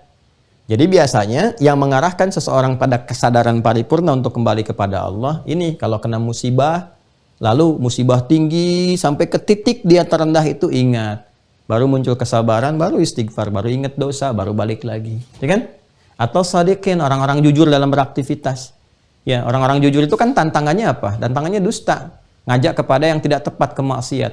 Di usaha untuk disogok, diajak korupsi dan sebagainya. Bukankah ketika ada yang seperti itu, ya jiwa kita kalau biasa dilatih benar tuh keluar istighfar, astagfirullah. Nah, ini dia. Ya, nggak mau terlibat dosa. Sama dengan orang khusyuk dalam sholat. Bukankah dalam sholat itu menghamba sepenuhnya, banyak istighfar. Ya, dalam ruku istighfar, sujud istighfar, dan seterusnya. Orang infak juga kalau benar tuh, infaknya ya mengarahkan pada pensucian jiwa kan, kebeningan hatinya. Makanya zakat, ya puncak tertinggi kewajibannya kan zakat. Zakat itu ketika dikeluarkan apa? Untuk menyucikan jiwa. Khudh min amwalihim shadaqatan tutahhiruhum wa tuzakkihim biha. Itu kan yang di At-Taubah itu. Menyucikan, membeningkan hati, mengoreksi supaya tidak berlebihan tomak kepada dunia dan sebagainya. Dan latihan puncaknya ini wal mustaghfirina bil ashar. Jadi ternyata waktu sahar itu menjadi istimewa karena paling efektif untuk menyentuh jiwa. Untuk berkontemplasi, menata lagi. Jadi kalau orang sebelum beraktivitas, kan mulai aktivitas itu fajar kan? Ya, was-subhi idza tanaffas, kalau tiba waktu subuh mulai berkreasi, alam pun mulai ya mengeluarkan oksigen, semua mulai bergerak beraktivitas. Nah, orang Islam itu yang baik, hidupnya terencana. Sebelum beraktivitas dia merenung dulu. Menyiapkan rencana dengan baik, mengoreksi dulu, istighfar. Nah, waktu yang paling efektif itu sahar. Ya, ini titik baliknya ini. Ketika masuk ke waktu sahar, aktivitasnya sahur, jangan cuma sekedar makan. Ya, makan itu sunnah kita kerjakan, melahirkan energi. Tapi ini konsepsi untuk mengkreasikan energi itu menjadi baik, kuncinya di sini. Amalan ini, wal mustaghfirina bil ashar. Wal mustaghfirina bil ashar. Apa zikir yang dipakai itu saat waktu sahar? Ayat 16 tadi. Anda bisa pakai itu, Rabbana amanna faghfir lana dzunubana wa qina adzabannar. Keluarin ayatnya ya, ayat 16 nih, keluarkan. Tulis. Dikeluarkan ayat 16, Quran surah 3 Ali Imran ayat 16. Latihan baca, hafalkan dari sekarang. Ya, hafalkan. Jadi mulai dibaca, hafalkan. Nanti setiap waktu sahar baca itu. Itu langsung dari Al-Qur'an. Ijazahnya dikasihnya bukan dari manusia, dari Allah, Rabbul Alamin, Rabbun Nas. Dari Allah langsung. Ya, langsung Rabbana amanna faghfir lana dzunubana wa qina adzabannar. Terus baca terus sampai merasakan hati kita terbawa, ada getaran di hati kita terbawa. Ya, terus Rabbana amanna faghfir lana dzunubana wa qina adzabannar. Latihan. Sampai nanti kalau sudah terbiasa, ya jadi bahasa singkat, jadi kalimat singkat. Astagfirullahaladzim alladzi la ilaha illa huwal hayyul qayyum wa atubu ilaih. Kalau sudah terbiasa dengan yang tadi, itu nanti dengan yang singkat yang keluarnya astagfirullah, terbayang yang tadi semua. Kalau ini sudah kita biasakan, terbawalah keadaan diri kita menatap hidup itu, semua aktivitas dengan sempurna. Jadi semua tatapan itu kita tahu hakikatnya.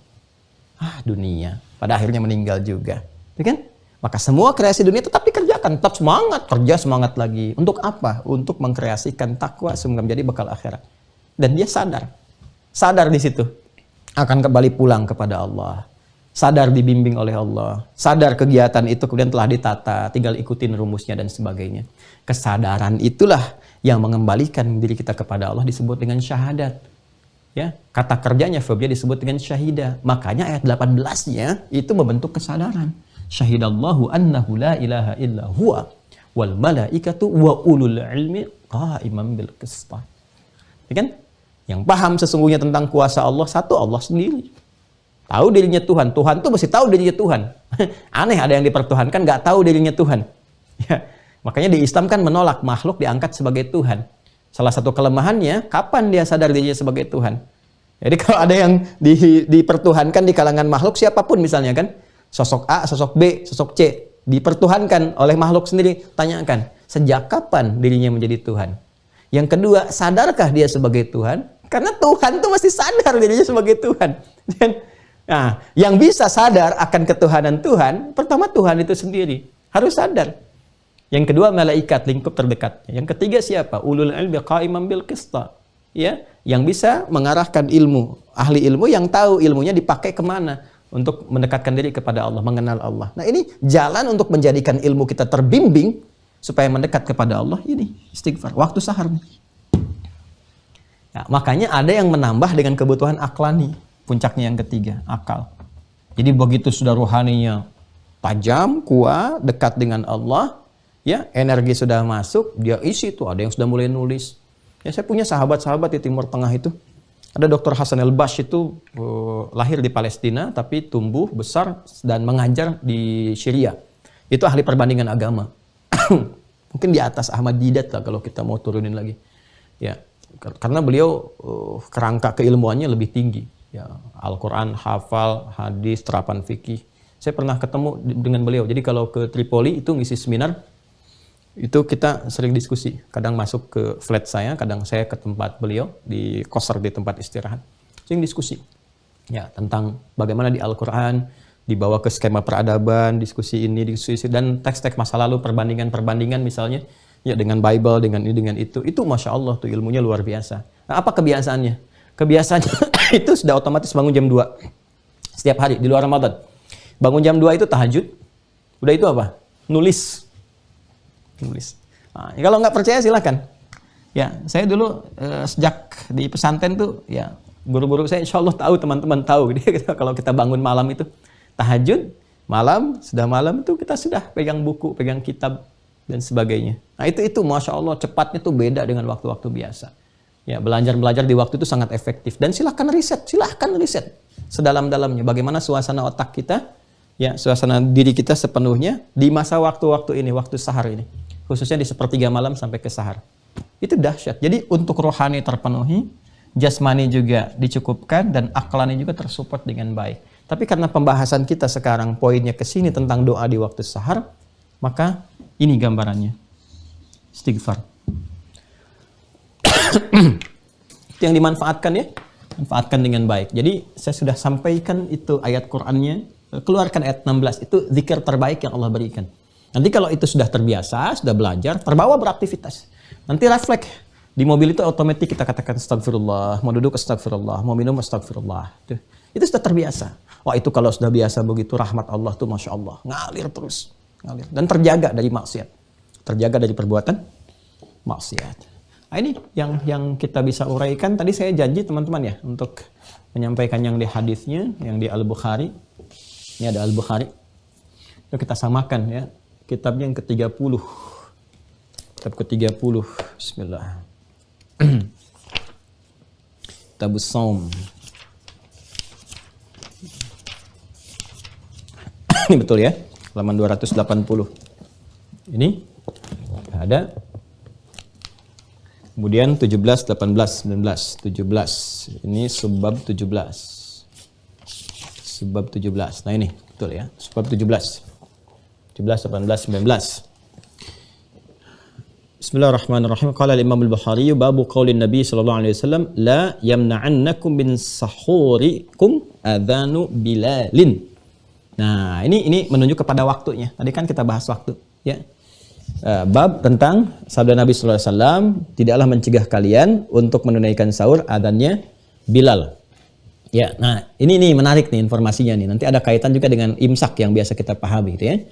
Qala al-Imam al-Bukhari haddatsana Ubaid ibn Ismail an Abi Usama an Ubaidillah an Nafi' an Ibn Umar wal Qasim ibn Muhammad an Aisyah radhiyallahu ta'ala anha.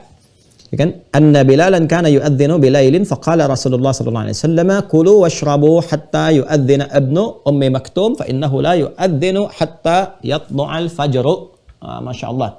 Rawahul Bukhari. Jadi saya kasih ini inspirasi ya, Masya Allah gitu.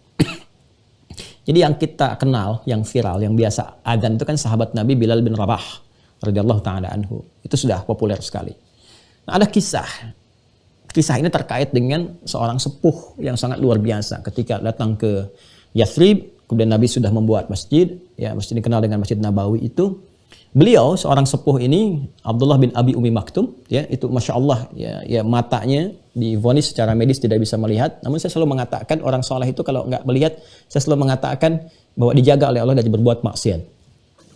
Jadi satu kali datang kepada Rasulullah SAW. Ya, bahasa kita yang bermakna ya Rasulullah ali ya rohsah. Ya Rasulullah, apakah aku bisa dapat rohsah enggak? Kenapa? Subuhnya di rumah. Kenapa?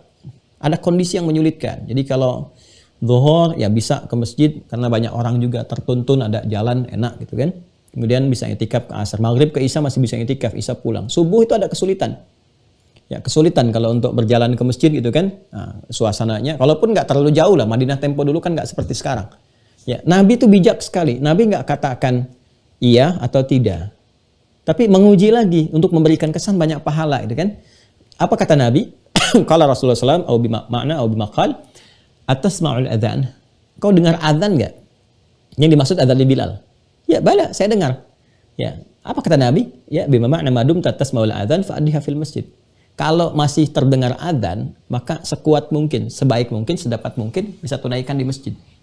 Nabi tidak dalam posisi melarang, tidak dalam posisi membenarkan, kan? Tapi posisinya mengarahkan. Kalau ada kemampuan dalam kondisi demikian, sampai ke titik akhirnya tuh, ya masih bisa ke masjid, sampai ke titik akhir. Nah, biasanya dalam fikih itu gini, semangat fikih. Kalau ada sesuatu yang masih ditekankan oleh Rasulullah dalam kondisi tertentu sampai ke titik akhir, ini menunjukkan ada yang sangat penting di dalamnya.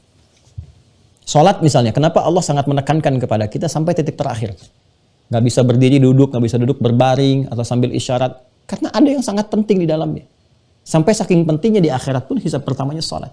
Nah ini ke masjid di waktu fajar itu saking pentingnya sampai ke titik terakhir. Nah, Abdullah bin Abi Umi Maktum radhiyallahu taala anhu menyadari itu. Akhirnya apa yang terjadi? Beliau tidak protes, tidak mengatakan, "Ya Rasulullah, saya sudah sepuh, nggak bisa lihat, masih diminta ke masjid juga." Tidak begitu. Cara berpikirnya adalah kalau Nabi masih mengarahkan ke titik yang terakhir, berarti ada yang penting banget di situ. Maka beliau mulai merubah kebiasaannya. Ya, bangunnya kemudian ditata lagi, disiapkan perangkatnya, disiapkan untuk penunjuknya dan sebagainya, berangkat lebih awal ke masjid. Sejak peristiwa itu bukan hanya ke masjid waktu subuh, azan subuhnya. Allahu Akbar. Azan, itu cara berpikirnya tuh. Jadi kalau kita melihat nas dalam Al-Qur'an, dalam hadis, ada satu yang penting nih kayak sahar gini, maka cara berpikirnya ayo kreasikan sampai kita dapatkan itu. Nah ini bagaimana memaknainya seperti seorang Abdullah bin Abi Umi Maktum. Jadi dalam keadaan sudah sepuh, terbatas pun masih pengen itu. Ya, sampai kalau bisa tuh berharap meninggal tuh kalaupun tiba aja dalam keadaan yang terbaik tuh, ke titik yang terbaik itu. Itu adzan. Maka sejak peristiwa itu adzan subuhnya itu yang mengumandangkan Abdullah bin Abi Umi Maktum sampai ke Ramadan. Nah, Bilal tetap adzan. Adzannya kapan dilakukannya? Di luar waktu subuhnya dan spesifik untuk subuhnya mengawali adzannya Abdullah bin Abi Umi Maktum untuk mengingatkan ya kepada masyarakat bahwa sebentar lagi akan tiba fajarnya. Sebentar lagi akan tiba fajarnya. Ini sejarah asal mulanya ada adzan 2 kali di waktu subuh. Sampai sekarang di Madinah 2 kali adzannya. Ya sampai sekarang. Jadi adzan pertama itu pengingat. Ya, tanbih, mengingatkan masyarakat sebentar lagi akan tiba. Dan itu sangat efektif di Ramadan. Untuk apa? Mengingatkan waktu sahar. Ya, supaya sahur, bukan cuma makan. Ya, makanya kata Nabi di sini di hadis yang dari Sayyidah Aisyah, ya kulu washrabu, kalau Bilal adzan, makan aja. Makan aja. Jadi kalau adzannya Bilal, makan. Sampai kapan? Sampai nanti tiba adzannya Abdullah bin Abi Umi Maktum. Kalau sudah tiba adzannya Abdullah bin Abi Umi Maktum, jangan makan lagi. Kalau itu sudah masuk waktunya fajar. Ya, itu sudah masuk waktunya fajar. Ini yang disebut adzan awal itu, adzan pengingat itu, tahrimnya itu. Ya, untuk siap-siap karena sebentar lagi akan ada tiba waktunya fajar.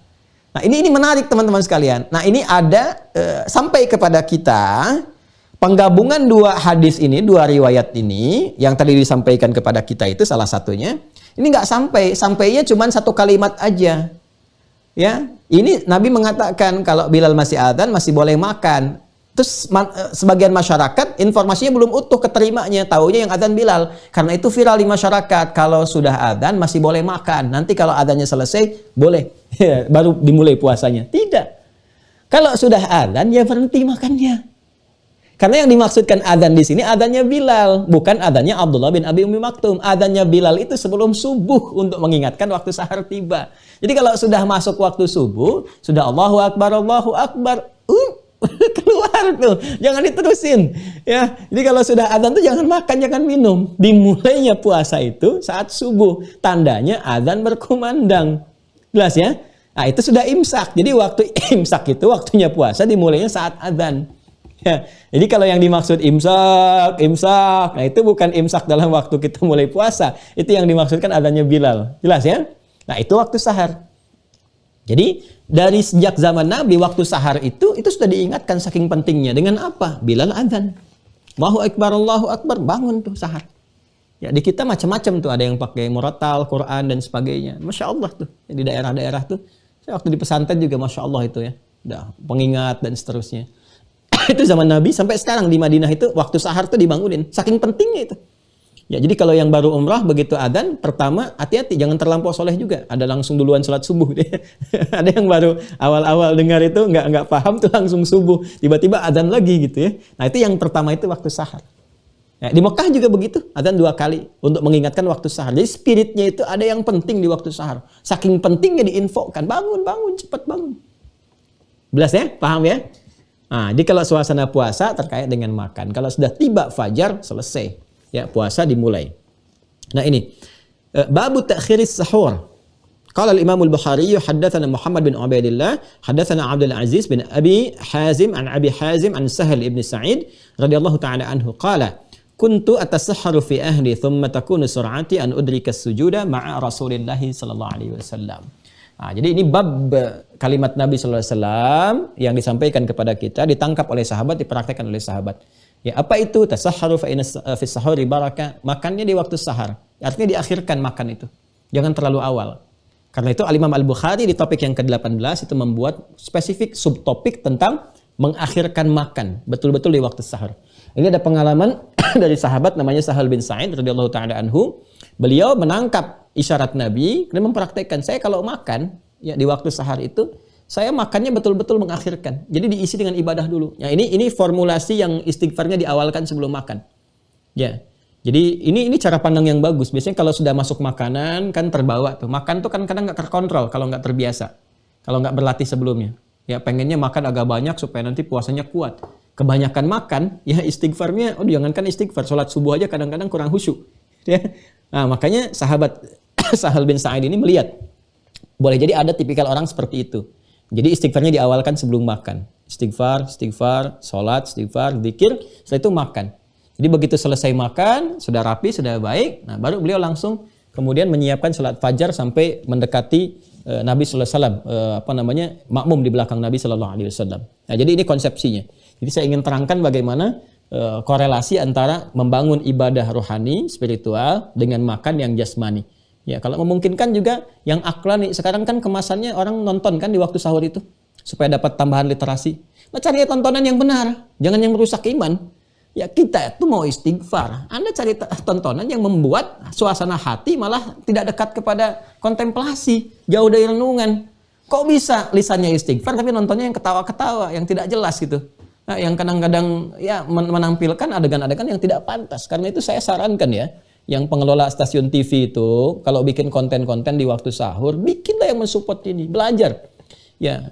Dan ustadz-ustadz juga yang ngisi-ngisi dipahamkan itu kruk-kruknya. Jadi kalau diminta untuk kontrak misalnya dengan TV waktu sahur, dikasih dulu edukasi kepada teman-teman karena kan belum tentu paham, ya. Bukan karena mereka keliru tapi belum paham, belum dapat pengetahuannya. Sampaikan ideal tuh sahur tuh begini, spiritnya begini, filosofinya begini. Kalau mau bikin konten saat sahur, ada baiknya begini. Laku juga kok ditonton juga.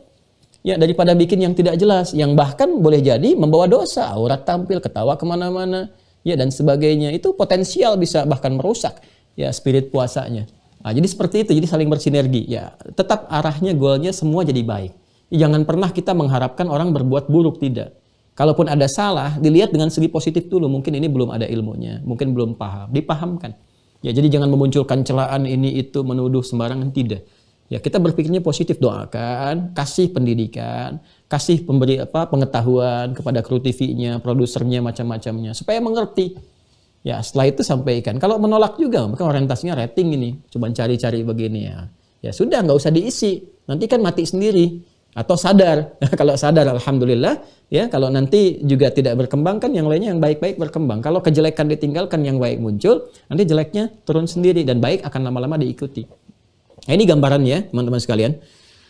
Nah, ini terakhir durasi waktu itu yang saya sampaikan sekitar 20-30 menit. Dari mana dalilnya? Ya, yuk kita baca hadisnya. Ini kita akan Quran, hadis, praktek sahabat. Jadi insya Allah semua gambarannya jelas gitu yang kita tampilkan. Jadi bukan dari pribadi. Ya, di Hidayat gini tidak. Qurannya apa, hadisnya apa, ulamanya bagaimana, kitabnya bagaimana kita keluarkan. Ya. Yang nomor 19, Bismillahirrahmanirrahim. Babu qadrikum bainas sahari wa salatil fajri. Ya, bab subtopik yang menerangkan tentang ini ukuran antara waktu sahar sampai ke fajar. Ukurannya bagaimana? Ya, qala al-Imam al-Bukhari haddatsana Muslim bin Ibrahim haddatsana Hisham haddatsana Qatadah an Anas an Zaid bin Thabit radhiyallahu ta'ala anhu qala tasahharna ma'an nabiy sallallahu alaihi wasallam thumma qama ila as-salati qultu kam kana baina al-adhan was-sahur qala qadru 50 ayatan. Diriwayatkan pula di hadis Muslim nomor hadis 1097. Ya kan? Nah, ini disampaikan dari sahabat Zaid bin Thabit radhiyallahu taala anhu, beliau salat dengan Nabi sallallahu alaihi wasallam, kemudian berkonsultasi. Nah, ini bagus nih ya. Ada biasa konsultasi, bertanya, kita buka juga kan sesi tanya jawab dan sebagainya. Tolong ruangnya dimanfaatkan ya. Jadi kalau saya sampaikan ada sesinya disampaikan karena ada waktu-waktu tertentu yang kadang kita nggak bisa interaksi langsung juga gitu. Nah, kam kana, ini pertanyaannya, ya Rasulullah SAW, kam kana bainal adzani was sahur. Ya, antara adzan ke waktu sahar itu berapa lama? Jedanya. Nah, ini makanya tadi saya tarik yang paling gampang dari adzan, nariknya ke belakang. Nah, ini dalilnya dari hadis. Ya, jadi bukan narik dari lail terlalu jauh. Ya, tarik aja dari adzan kira-kira berapa menit ke adzan. Nah, ini itu dapatnya dari rumus sahabat yang bertanya, ya. Dari sahabat Zaid bin Thabit. Apa jawab Nabi? Qadru khamsina ayatan, sekitar 50 ayat. 50 ayat. Ah, makanya nanti ada sahabat Nabi namanya Abdullah bin Mas'ud radhiyallahu taala anhu yang biasa baca Quran. Ya, jadi kalau nanti Bilal adzan, Allahu akbar, nah kan? Ah, nanti standar bacaannya dari situ sampai ke adzan itu bacaannya Abdullah bin Mas'ud radhiyallahu taala anhu 50 ayat. Nah, ini yang oleh para ulama-ulama kita itu, ini di daerah Masya Allah, itu dipraktekkan. Ada yang adzan di waktu sahar, ada yang setel ayat Quran. Ya, makanya kalau di Madinah juga, di Mekah juga, kalau kita buka channelnya itu Quran itu. Begitu adzan, Allahu Akbar, nudiya lis-sholati. Telah dipersiapkan untuk sholat, misalnya kan di waktu ini. Ini nanti ada ayat Quran tuh, muter. Ya, jadi kalau Anda tanya, apa dalilnya ini? Ada murotal, ya menjelang subuh dan sebagainya. Ini dalilnya hadis. Ada, boleh untuk mengingat. Itu kalau lingkungan bisa menerima, sudah paham. Makanya diajarin fikihnya dulu biar mengerti. Kalau sudah paham, sudah mengerti, bisa ini tahu, oh ini ada waktu penting. Ya, ada yang pokok dan sebagainya. Nah, ini durasi bacaan Quran 50 ayat, standarnya Abdullah bin Mas'ud. Itu kalau dikeluarkan baca 50 ayat standar bacaan Abdullah bin Mas'ud itu sekitar 20 sampai 30 menit. Ya, 15 ke 30 menit lah dengan bacaan tartil. Nah, jelas ya, teman-teman sekalian. Jadi ini gambarannya, semua apa yang dibahas ini teman-teman sekalian pada akhirnya memberikan kesan kepada kita ada yang penting di waktu sahar. Itu poin penting yang ingin saya sampaikan. Saking pentingnya, minta oleh Nabi diingatkan, Bilal sampai azan, Abdullah bin Mas'ud sampai baca Quran, kan? Ya, bukan sekedar memenuhi kebutuhan jasmani, tapi ada sesuatu yang sangat luar biasa yang harus kita manfaatkan. Sebelum nyampe Ramadan, ada 30 hari ke depan berlatih. Supaya kalau sudah berlatih jadi kebiasaan. Ya, asas bisa itu kan karena biasa. Biasakan dulu, menjadi kemudian terbiasa untuk dilakukan. Saya kasih bonus nih, yang subtopik yang ke-20-nya. Babu barakatis sahuri min ghairi ijabin. Nah, ini bab tentang keberkahan sahur. Walaupun bukan wajib. Ini memang nggak wajib, tapi berkah. Ya, berkah. Wah, ini berkah itu luar biasa. Rumah tangga kalau berkah indah, harta kalau berkah, ilmu kalau berkah, semua bermanfaat. Jazatul khair. Jadi kata Imam Al-Bukhari ini walaupun nggak wajib, tapi berkah. Ya, berkah itu susah nyarinya. Ya. Ya. Lianna Nabi sallallahu alaihi wasallam wa ashabahu wasalu wa lam yudhkar as-sahur. Ya, walaupun Nabi sallallahu alaihi wasallam itu dan para sahabatnya seringkali diisyaratkan kepada kita nyambung ibadah, nyambung ke puasa, itu seakan-akan nggak ada narasi-narasi sampai kepada sahur, tapi disebutkan. Ya, digambarkan kepada kita tentang keberkahannya, tentang gambarannya dan sebagainya. Ini memberikan kesan kepada kita teman-teman sekalian, walaupun ibadah ini bukan wajib untuk kita kerjakan, ya, tapi ada banyak kemuliaan di dalamnya yang berpotensi mengampuni dosa-dosa, meningkatkan kekuatan literasi pikiran, meningkatkan kekuatan fisik, jasmani, tubuh dan sebagainya. Jadi saya harapkan pertemuan kali ini di hari terakhir di bulan Rajab, di hari Kamis yang akan mengantarkan kita pada bulan Sya'ban, memberikan kesadaran kepada kita bahwa yang pertama, kehidupan ini tidak abadi. Di dunia ini, kita pasti pulang. Ya, karena itu pandai-pandai menatap, merenungkan, berkontemplasi, mengoreksi diri. Apa persiapan pulang yang terbaik yang sudah disiapkan? Karena kematian dan kehidupan dipersaksikan di hadapan kita. Kita melihat sekarang, ada berita gembira, saudara kita lahiran, tetangga kita ada yang lahiran. Tapi sisi lain kita mendengar berita duka, bahkan melihat dengan mata kepala sendiri yang meninggal, yang diantarkan, yang begitu saja. Kita ini bagaimana? Saya, Anda, kita bagaimana? Sedangkan di Al-Quran Allah tegas mengatakan di surah Al-Mulk itu, ayat yang kedua, وَالَّذِي خَلَقَ الْمَوْتَ وَالْحَيَاةَ لِيَبْلُوَكُمْ أَيُّكُمْ أَحْسَنُ عَمَلًا وَهُوَ الْعَزِيزُ الْغَفُورُ. Kehidupan kematian itu dipersaksikan, ditunjukkan kepada kita untuk menguji kita, untuk menyiapkan bekal terbaik. Siapa di antara kita yang mampu belajar dari itu untuk menyiapkan bekal pulang, sebelum pulang. Maka sadari, ya, jangan terlampau berlebihan melihat apa yang kita dapati saat ini. Karena hakikatnya itu adalah fasilitas yang Allah berikan untuk mengkreasikan takwa kita sehingga menjadi amal saleh. Pandai-pandai melihat, kalau ada ilmu, cepat manfaatkan ilmu untuk jadi amal saleh. Kalau ada kedudukan, cepat sadar sebelum kedudukan itu berakhir. Nggak akan ada yang abadi kedudukan itu. Jabatan itu akan selesai. Ya, akan selesai. Demikian harta benda. Jangan silau. Ya, jangan juga terperosok pada sesuatu yang tidak tepat. Ya, jangan merasa kalau sudah banyak harta benda, ya ini senang wajar, bahagia wajar, tapi jangan berlebihan. Harus ingat bahwa suatu saat akan pulang, akan meninggal. Maka kreasikan jadi amal soleh. Demikian dengan tenaga. Nah, cara kita menyadarkan itu, manfaatkan waktu sahar. Bangunlah malam. Sebelum fajar, sadari. Tanya, siapa diri kita? Bagaimana kita kembali kepada Allah? Maka amalkan zikir di Quran surah ketiga, ayat ke-16 itu, sampai kita mendapatkan kenikmatannya. Itulah waktu sahar. Ingat. Ya, kalau lingkungan kita misalnya belum ada pengingat, pasang alarm, sesuaikan, bangun, berlatih. Dan ada Sya'ban sebulan di hadapan kita untuk berlatih, untuk mempersiapkan diri masuk ke Ramadan. Mudah-mudahan dengan saling mendoakan, kita dijaga oleh Allah Subhanahu wa Ta'ala, dimuliakan, diberikan kebaikan, dan disehatkan. Insya Allah sampai tiba Ramadan kita bisa maksimal menunaikan seperti apa yang telah kita pelajari. Ini yang bisa disajikan di kesempatan subuh kali ini. Teman-teman izin menyampaikan informasi. Yang pertama, permintaan maaf saya sampaikan sedalam-dalamnya, bahwa saya dulu pernah menyampaikan kita akan membahas 3 buku itu ya. Namun ternyata kemarin saya juga masih recovery, menyesuaikan waktu-waktu yang baik. Kadang-kadang saya ambil istirahat supaya subuhnya, karena sudah diketahui akan mengaji, untuk menyiapkan subuh.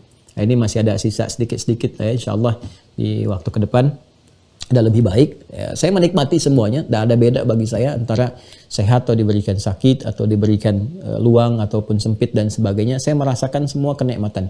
Karena pada akhirnya kan semuanya hanya peluang untuk mengkreasikan jadi ibadah. Itu aja konsep hidup tuh, baik segala situasi apapun gimana caranya ibadah.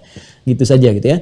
Nah, jadi insya Allah nanti sudah agak luang, kita akan kembalikan kepada apa yang telah saya sampaikan. Nanti saya siapkan waktunya untuk kita bahas. Yang pertama itu. Yang kedua, sungguh-sungguh belajar sekarang sebelum Ramadan. Karena saat Ramadan saya tidak akan mengisi live lagi. Semua sudah disiapkan dari sekarang. Jadi pas Ramadan sudah ada kegiatan-kegiatannya untuk ditampilkan. Ya, jadi belajar dari sekarang yang serius supaya saat Ramadan tinggal ibadah semuanya. Saya pun ingin mencontohkan itu lebih dulu. Jangan sampai saya mengajarkan, saya nggak lakukan gitu ya.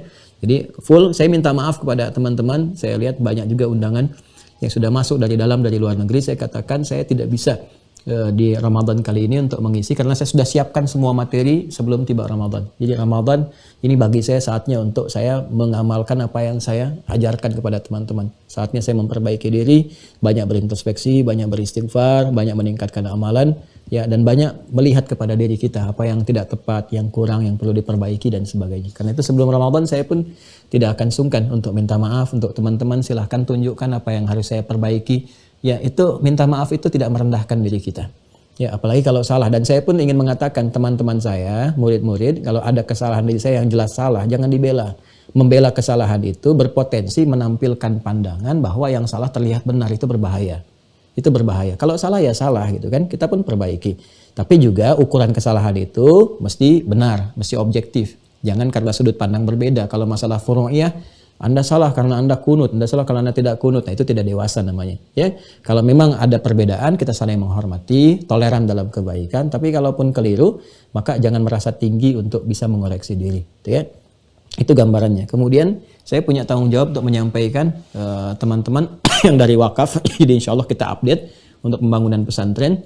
Masih ada peluang. Saya sekali lagi saya katakan, saya nggak minta donasi. Saya punya Allah untuk mencukupkan. Saya membuka peluang untuk wakaf supaya ada istilahnya legasi kehidupan kita yang ada, yang tidak dimiliki siapapun.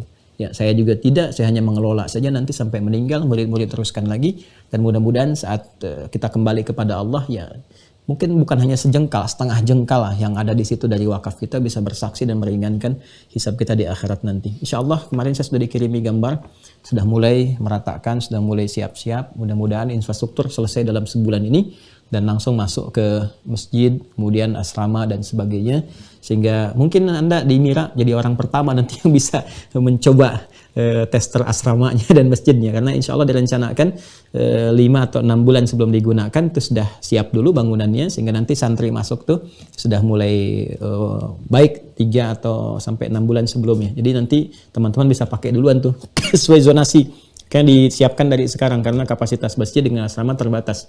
Ya, jadi saya kira insya Allah mudah-mudahan berjalan baik selama sebulan ini. Mohon doanya teman-teman. Jadi setiap peluang nanti saya sampaikan.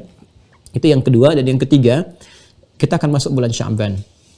Nanti saya akan insya Allah berikan video tersendiri. Apa itu Sya'ban, keutamaannya bagaimana, amalannya apa di situ yang dituntun oleh Rasulullah SAW sehingga bisa mengoptimalkan. Nah, hanya penting sebagai pembuka saya sampaikan karena akan dimulai besok hari Jumat, manfaatkan betul Sya'ban ini. Ya, karena ini bagian terakhir pengantar kepada Ramadan dan sangat menentukan. Kalau bisa kelihatan orang dari Sya'ban. Kalau Sya'bannya itu misalnya sudah bagus, semangat, itu pasti Ramadannya bagus tuh. Tapi kalau suasana Sya'ban, suasana hatinya masih belum baik, belum kokoh dan sebagainya, itu mesti waspada. Ya, karena awal-awal Ramadan masih penyesuaian. Jangan sampai kita gagal tahun ini karena belum tentu mendapatkan tahun yang berikutnya. Demikian yang saya sampaikan, mengucapkan terima kasih sebesar-besarnya kepada semua yang terhubung di pertemuan subuh kali ini. Semoga kita semua dirahmati, disehatkan, diberikan kebaikan oleh Allah Subhanahu wa taala. Semua di bangsa kita juga diberikan kekuatan, ya, diberikan juga oleh Allah Subhanahu wa taala kesehatan, kebaikan setidaknya untuk bisa mengkreasikan sisa hidup jadi lebih baik. Allahumma taqabbal minna innaka antas sami'ul alim wa tub 'alaina innaka antat tawwabur rahim. Allahumma rabbana atina fid dunya hasanah wa fil akhirati hasanah wa qina adzabannar. Allahumma ij'alna minal mustaghfirin fil ashar ya arhamar rahimin. Allahumma ij'alna minal mustaghfirin fil ashar. Allahumma ij'alna minal mustaghfirin fil ashar wa fi kulli al-awqat al-baqiyah lana ya arhamar rahimin. Rabbana atina fid dunya hasanah وفي الآخرة حسنة وقنا عذاب النار وصلى الله على سيدنا محمد وعلى آله وصحبه أجمعين سبحانك اللهم وبحمدك نشهد أن لا إله إلا أنت نستغفرك ونتوب إليك وآخر دعوانا أن الحمد لله رب العالمين. Terima kasih. Assalamualaikum warahmatullahi wabarakatuh.